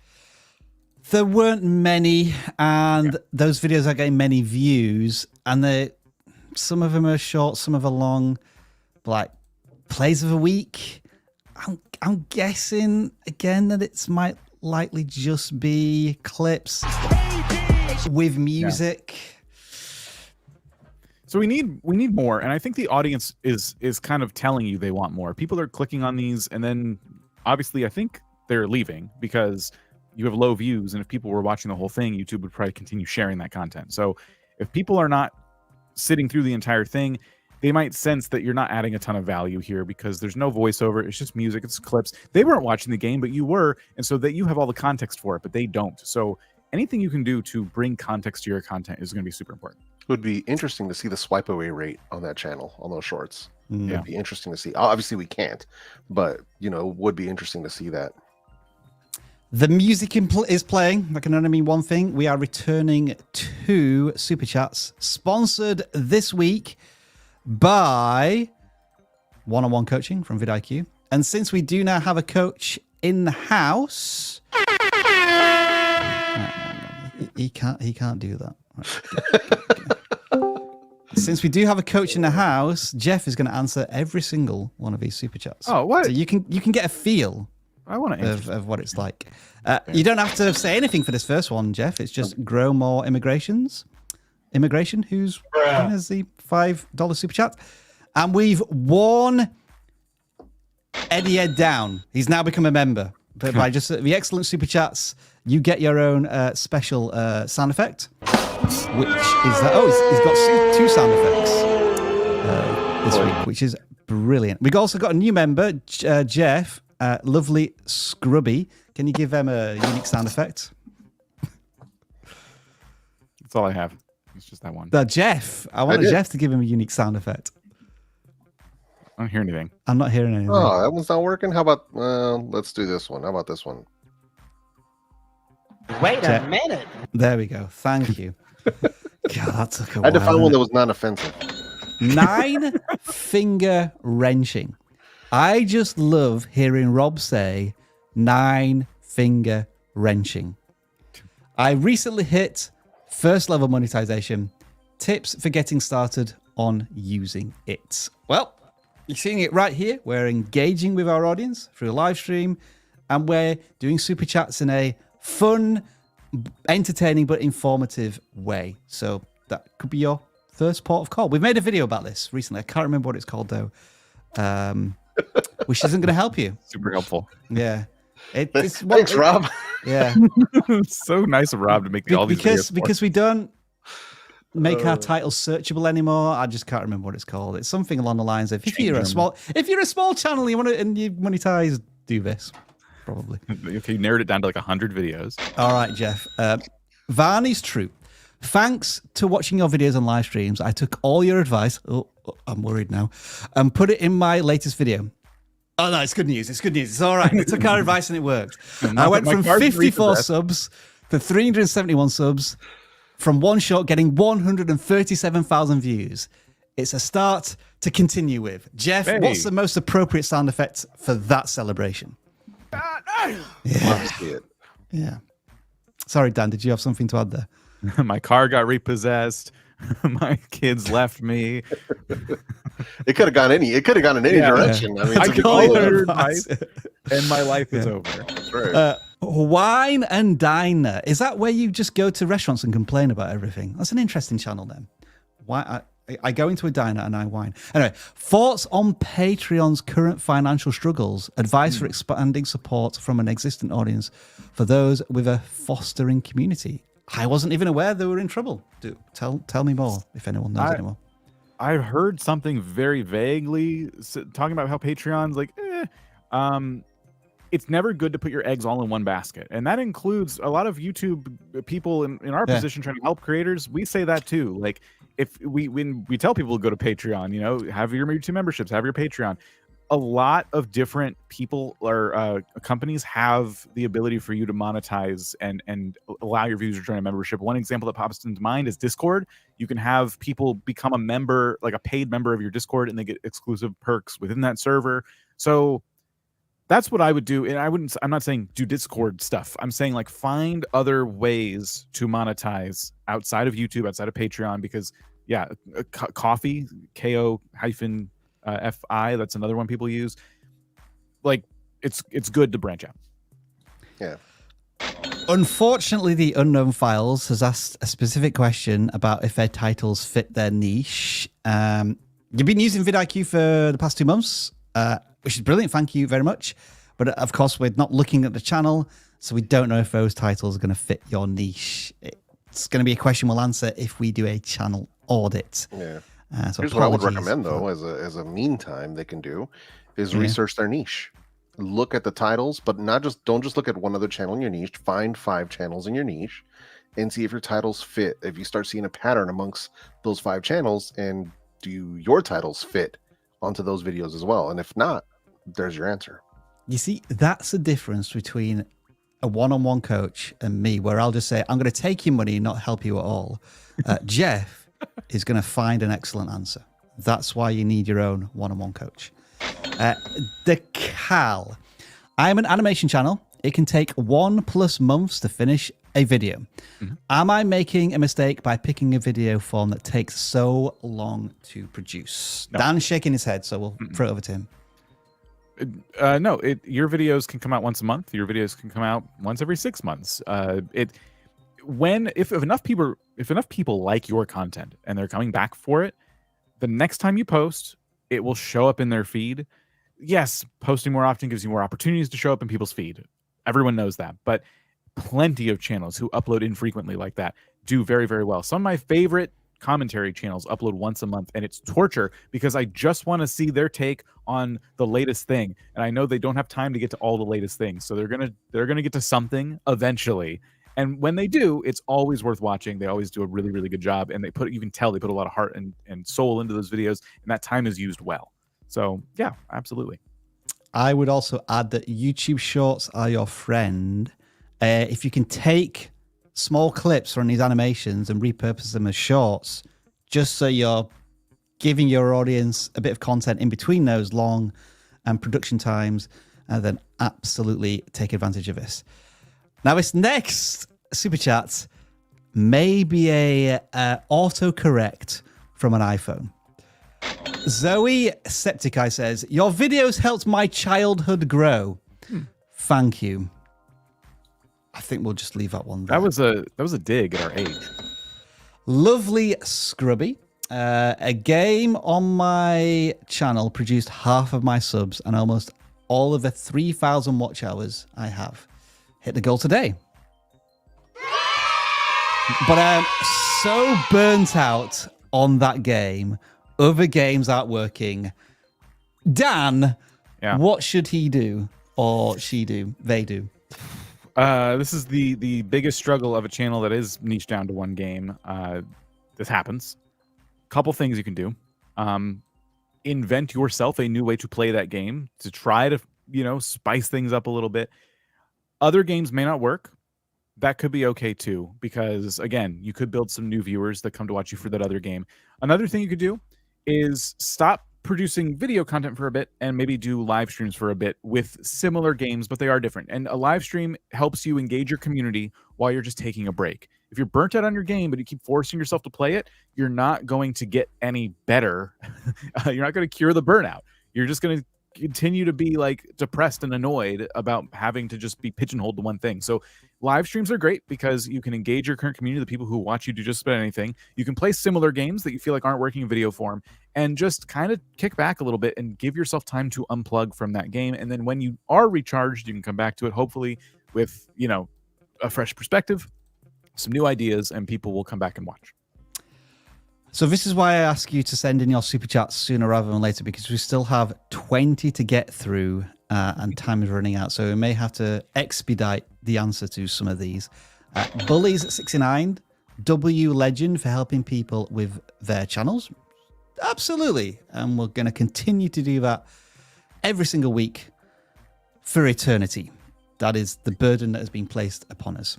We've been cursed. The Unknown Files is back again with a question that we may be able to help a little bit more with. Best way to promote engagement. For some reason, most of my vids have very little comments. Jeff is nodding, so I'll throw it over to you, Jeff. No, pretty straightforward. Ask questions. So ask relevant questions of your audience in the video. So instead of wasting viewers' time by saying, hey, subscribe to my channel, you can say something along the lines of, let's say, like, here's what I do, right? Because I talk about headphones and earbuds on my channel. Yep. I'll ask a relevant question kind of a third of the way, maybe halfway through the video, where I'll say something like, hey, quick question for you guys. When you buy a new set of headphones, what's the first song that you listen to? Let me know down in the comment section. Like, I'll ask something relevant to them just to kind of spur conversation. And you'd be shocked that like now, like 3 years later on videos that I had asked questions before, people will just put like the names of songs. And I'm like, why are they saying that? Oh, that's right, because I asked that question. So sometimes I'll get answers to questions and I'm like, what question did I even ask? And these comments come in that are just answering these questions that I forgot that I asked. And it's still coming in years later. I don't know if you noticed, but towards the beginning of this live stream, I asked you all, where are you and what time it is?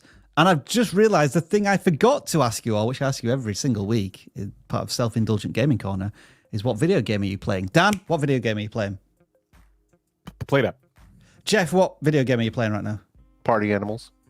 Oh. Saints Row still. There we go. Short version this week because we're in a rush. Tiffany's Epiphany. Oh, that's a cool channel name. Thank you for the great advice and wonderful tools. They really help. We're glad you like them. Continue to use them. Continue watching this live stream and learning more about how to grow your channel. Timsy Naked Tarot.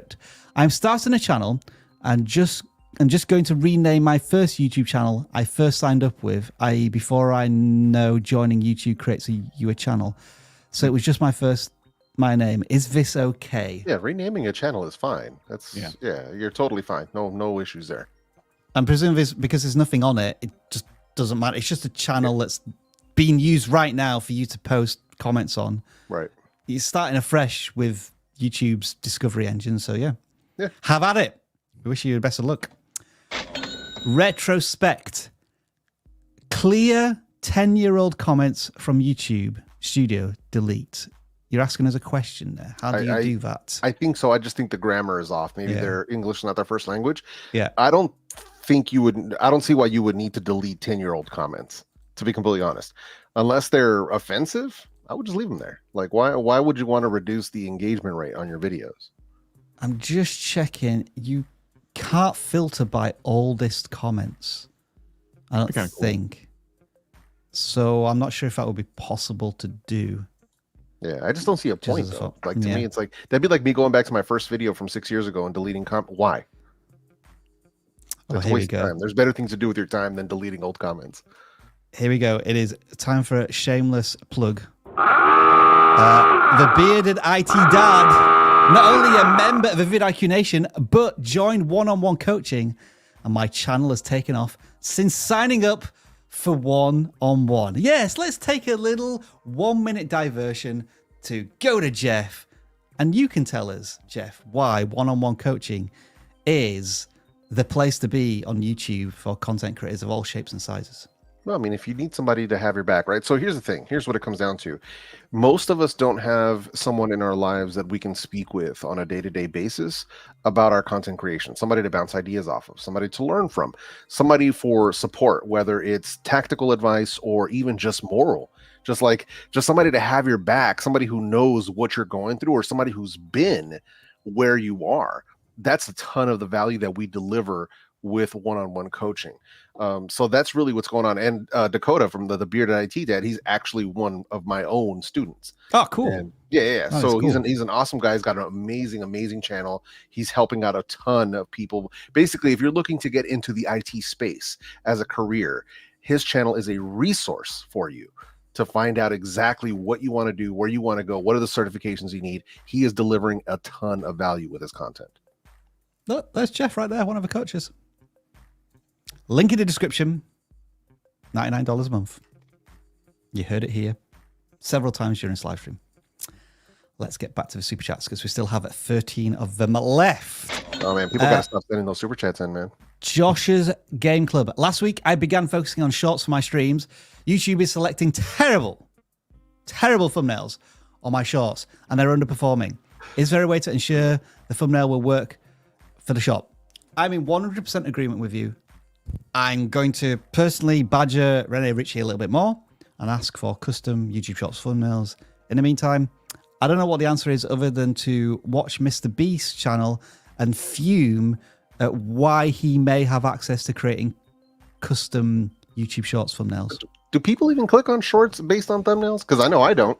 Not really. If it's on the shorts shelf, like if it's a utility channel and you do a search and your shorts are coming up in that shelf, I think there is a reason why some people may want to create custom shorts.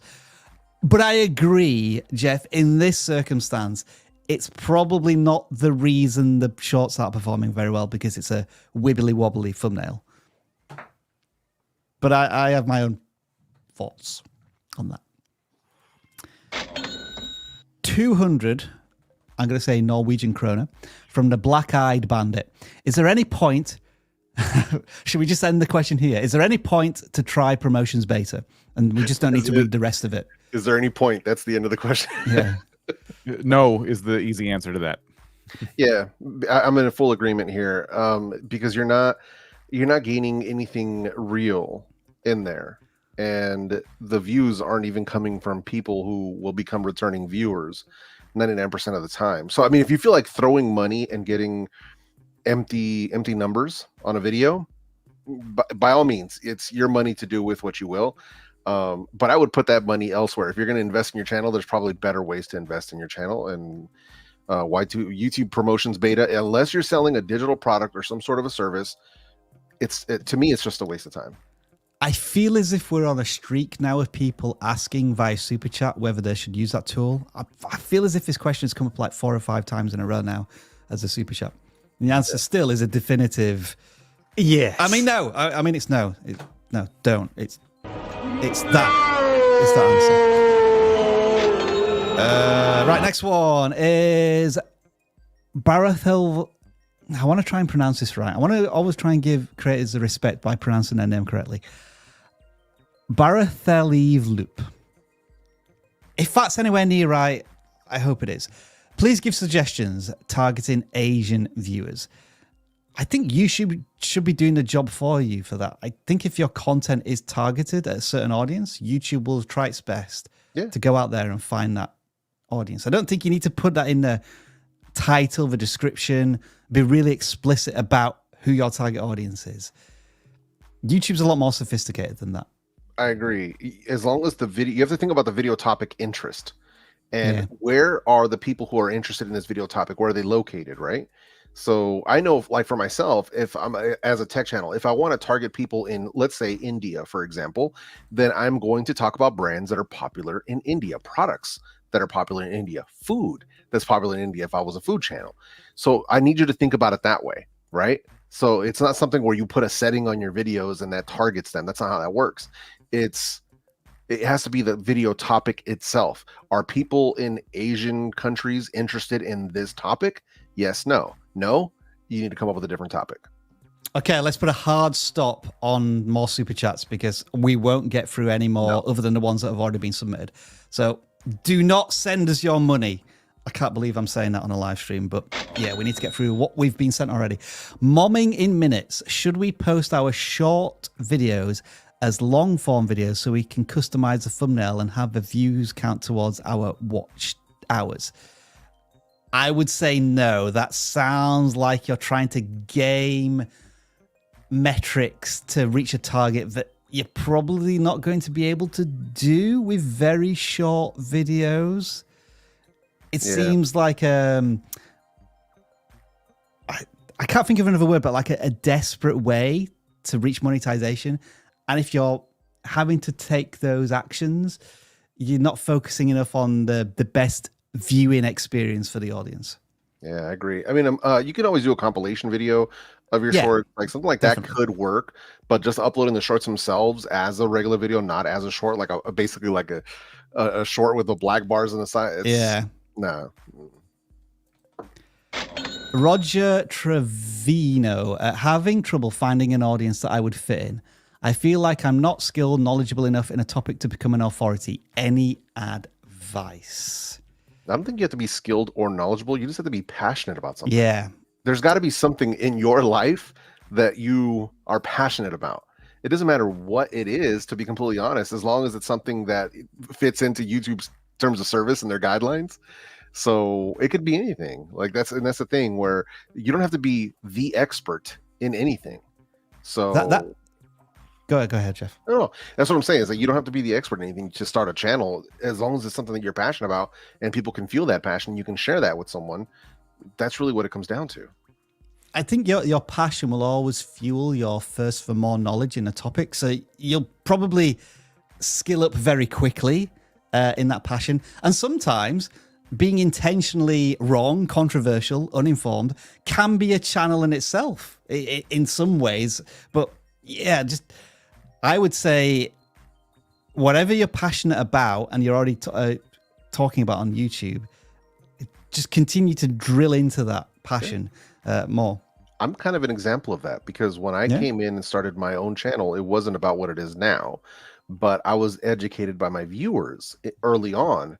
And that's what sparked my curiosity to learn more. Now, to be fair, I'm still not an expert, I would say personally, but at least I'm more knowledgeable than the average person with the topic that I'm talking about. And that delivers a lot of value to viewers.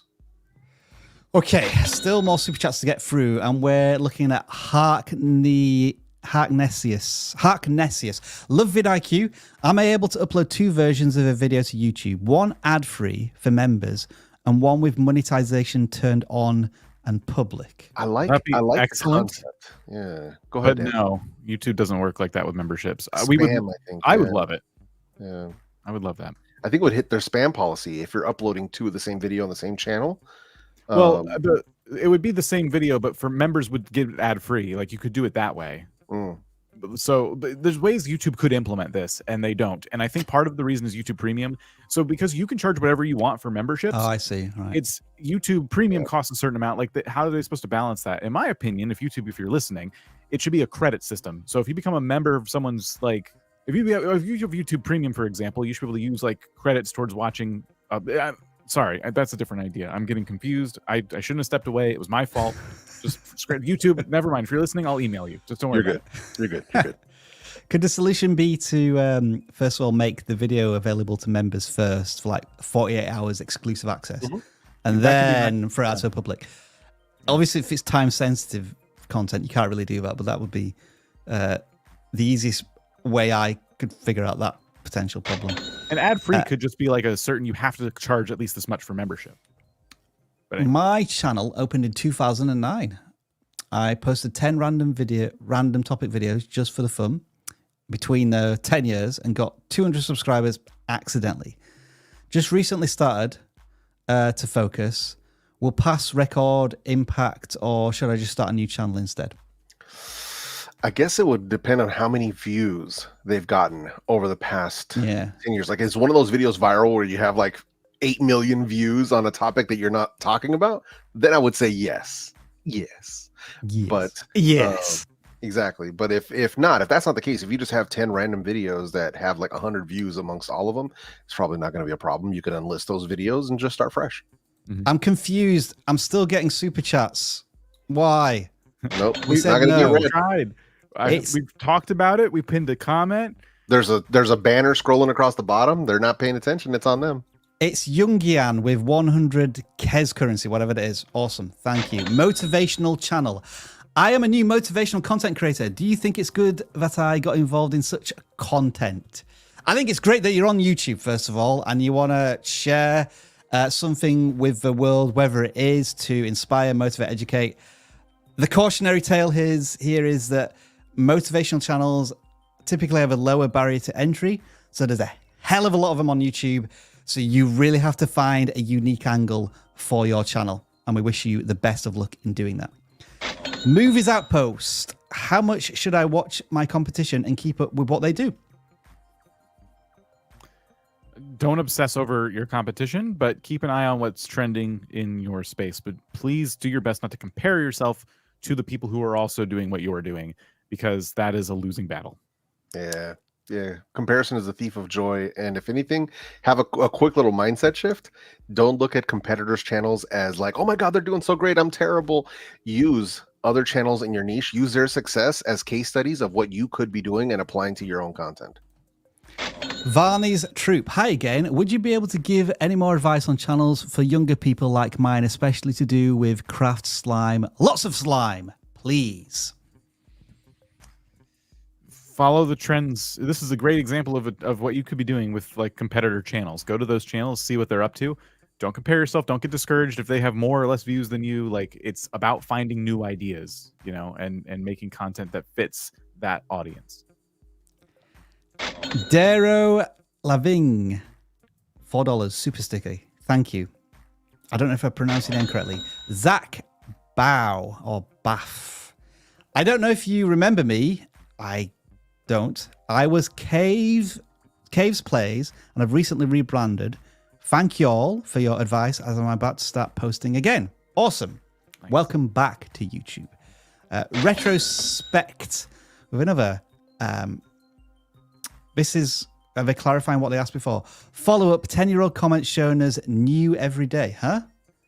That sounds weird. That sounds like a glitch. Oh, you know what? I've had it where some of my comments that were held for review have suddenly not been held for review at random, and they've been posted from months ago, years ago. That could be happening. You know what YouTube also said as well, I think, in their new updates, in that they may rotate the best comments on the video. So that might be happening, that it's showing the best comments for the video that just happen to be 10 years old. I wouldn't worry about it, to be honest. Jersey Joyride. Doing my best to post videos about New Jersey. I cannot say New Jersey. New Jersey. Without putting it in a New Yorker accent. New Jersey. But I sometimes miss things until they post. Huh? Does anyone understand that comment? I'm sorry, I don't understand that one.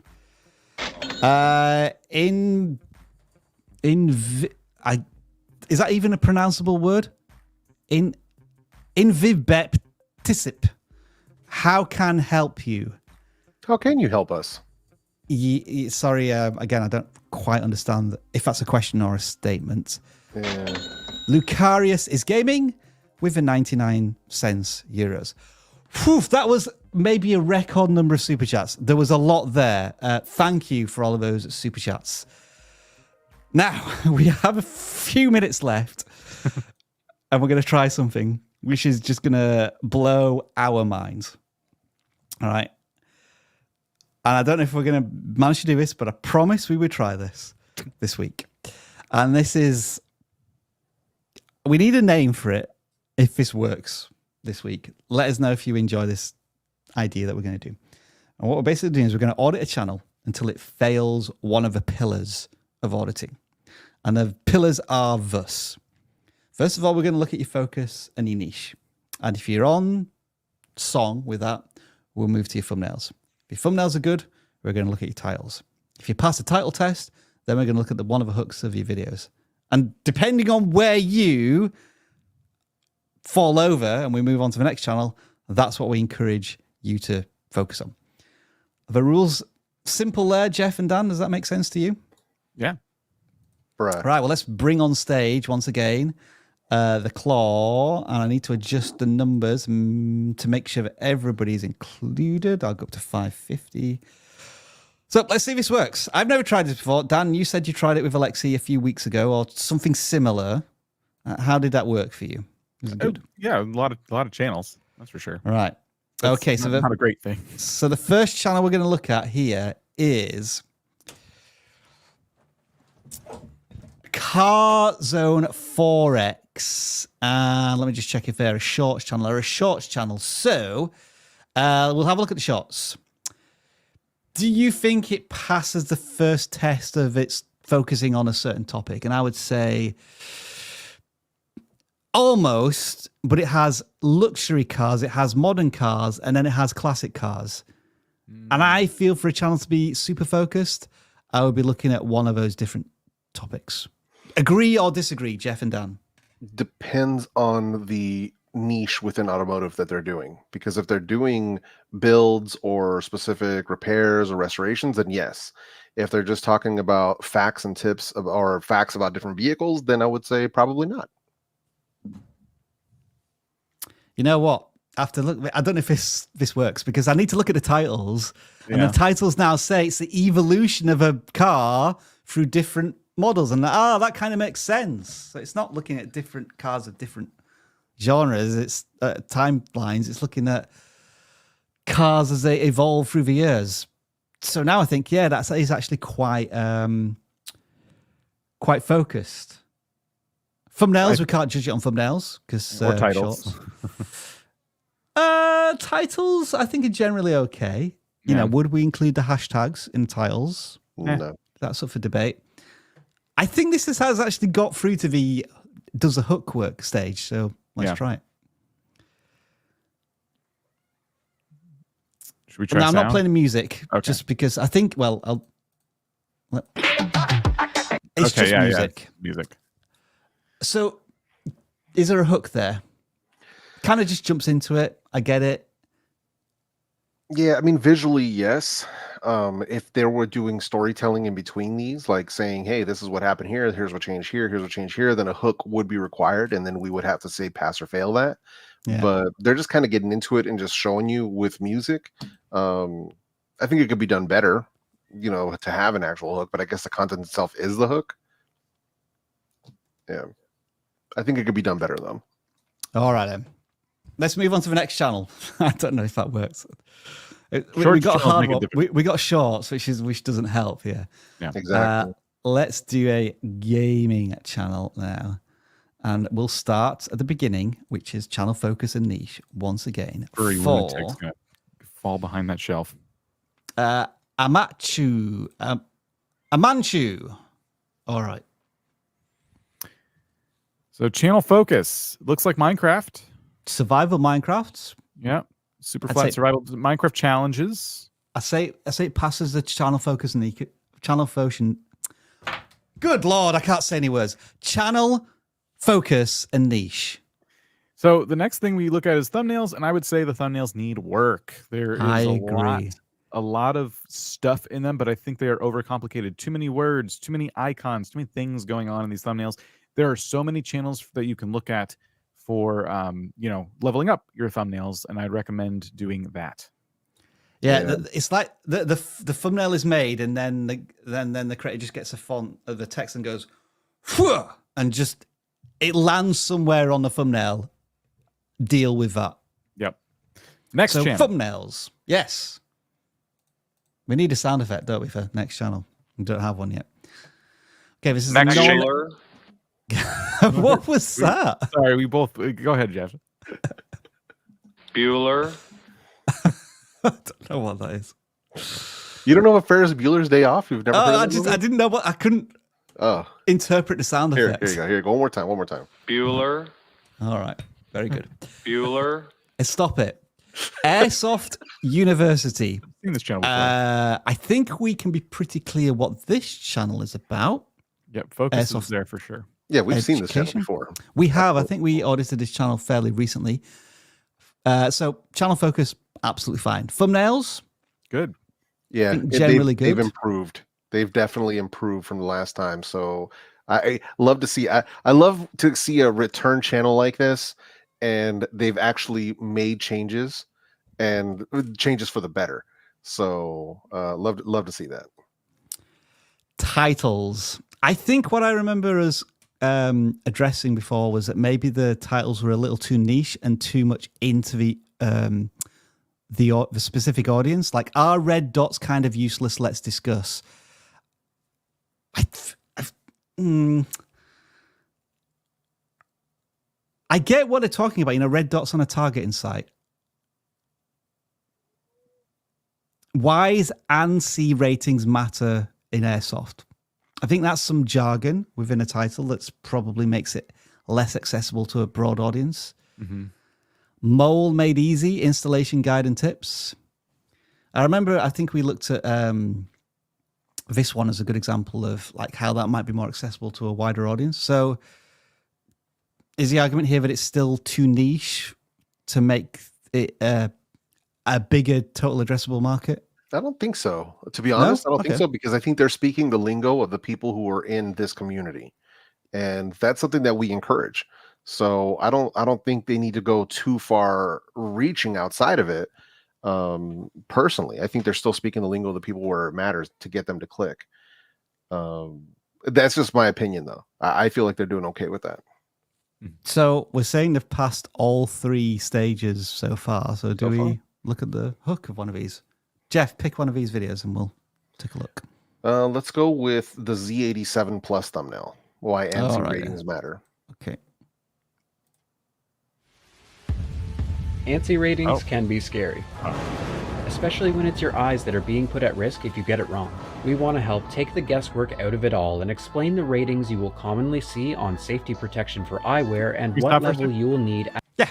So it took me until this part of this clip, this frame here, to know what the ANSI rating even is.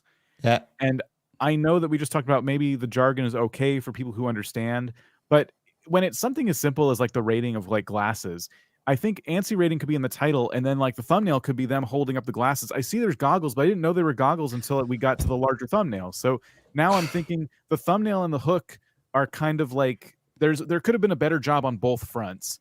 And it took me until getting into the video to like figure this out. You know, I was lost for context. It took you to explain all of this to me to actually understand what this video is about at all. Like, the rating of the glasses, we don't want to get shot in the eyes. Oh, these are goggles. Yes, but I thought it was like the side of a gun or something. Yeah, like, yeah. I guess I was the only one who realized there were goggles.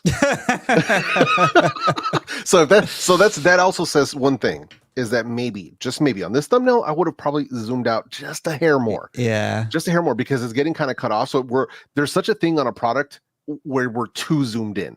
And that I think is what's happening here. So I would have probably just pulled out just a little bit, get your minds out of the gutter, and it would have been okay.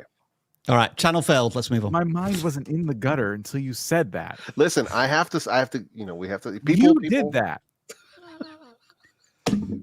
CoolestJonas. Stop it. Okay, gaming channel, focus and niche. Can't take Jeff anywhere.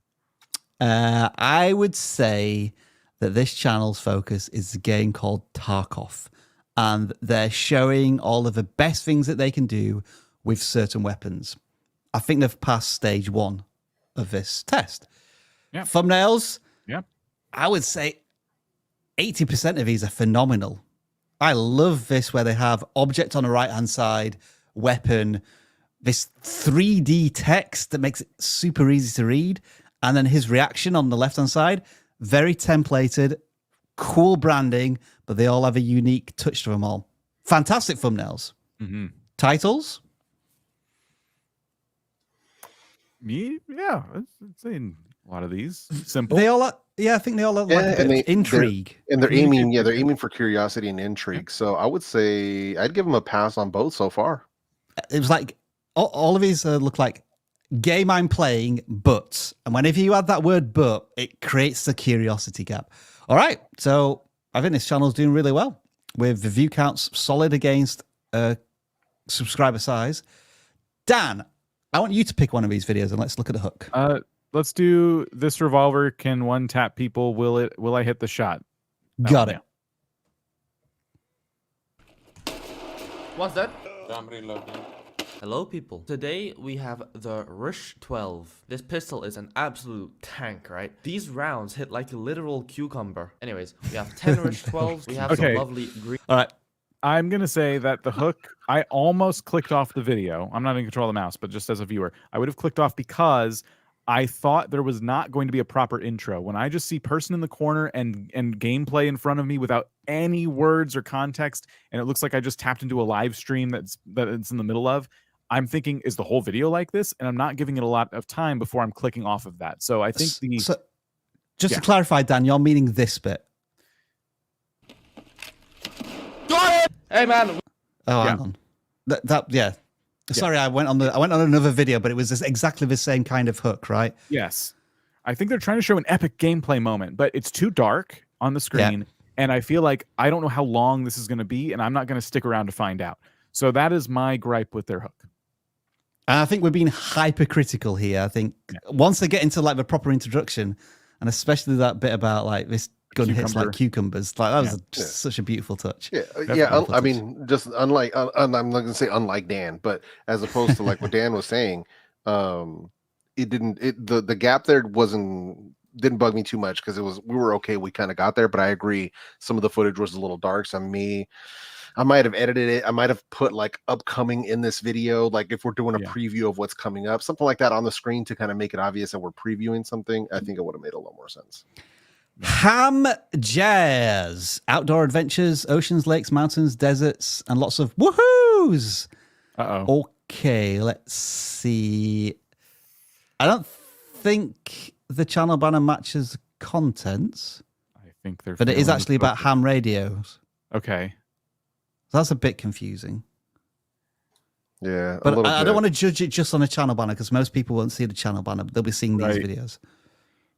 The focus, if all these videos were ham radio, which is hard to tell because of the thumbnails, I'm going to say they fail the thumbnail test. Yeah. Yes. Yeah. Well, hang on. Yes. Yeah. Yeah, that's an affirmative. And with that, we can move on. Yeah. Well, hang on. We are over why time. Have they failed, Dan? We can't just say they failed the thumbnail test. What's going on? Well, go ahead, Dan. I'll let you chime in on that one. Just so everyone's aware, like when Alexi did this, he did just say you fail the thumbnail test. So the thumbnails are too busy. The text is too hard to read based on all the colors. Sometimes there's no image on the thumbnail except maybe you in the little corner there, and there's text, and I just have to read all the text, and then I got to read the title. You're not communicating very clearly with a simple image what the video is going to be about. I know it's ham radios. I know that's going to be tough. But if you look at any tech channel, you can kind of get inspiration there. And if you watch previous parts of this channel audit we've done today, you could probably get some other tips as well. Yeah. If you look at this thumbnail within a thumbnail, like this by itself is a phenomenal thumbnail. Would you agree? Yeah. I'm wondering if it's not his original thumbnail, which is why he's had to maybe edit it because it's far superior to anything else. But like just that as a thumbnail would be where I would target future thumbnails. And this has got 10,000 views, so there's an outlier here as well, which is phenomenal. Sure. Yeah, I agree. My main thing is this. I'm going to challenge HamJazz is if you're going to put text on a thumbnail, I'm going to challenge you to less than 3 words. And I don't mean 3 long words. No. Yeah. No, I need you making, if you're going to put text in a thumbnail, it better be like 3rd grade level or easier and 3 words or less. That's my challenge to you. I don't need a whole freaking paragraph. I don't need 8, 9, 10 words, all tiny. No, 3 words max. If you can do it in 1, even better. So that was a fast round of judgment audits. Did you enjoy it? Let us know in the chat right now, and we may see it return next week. Cats are winning right now, but Dan, Jeff, do you want to go into a little bit of overtime so we can play this game that I've been teasing for the last couple of weeks, or should we leave it again until next week? Sir, but I know. Shall we do it, or should we leave it until next week? It's totally up to you two. I'd say next week. All right, then. We'll leave everybody on a cliffhanger. We're going to play a game next week during Halloween next week, which hopefully you're all going to enjoy, or you may get really annoyed because it's another thing that takes us away from channel audits. It's just what we do here. And Dan's going to have to run it as well because he's a host next week. Jeff, honor, privilege once again. You are the human coach extraordinaire representing the human coach team here on the live stream. Again, I'm going to give you a 20-second pitch this time on why people may want to check out one-to-one coaching. I don't need 20 seconds. Just do it. Dan, yeah, I'm going to give you 20 seconds just to talk about anything you want to talk about. No, I haven't got nothing. I'm tired. Lunch? I want to talk about lunch. My guests are awesome. You're all fired. See you next week.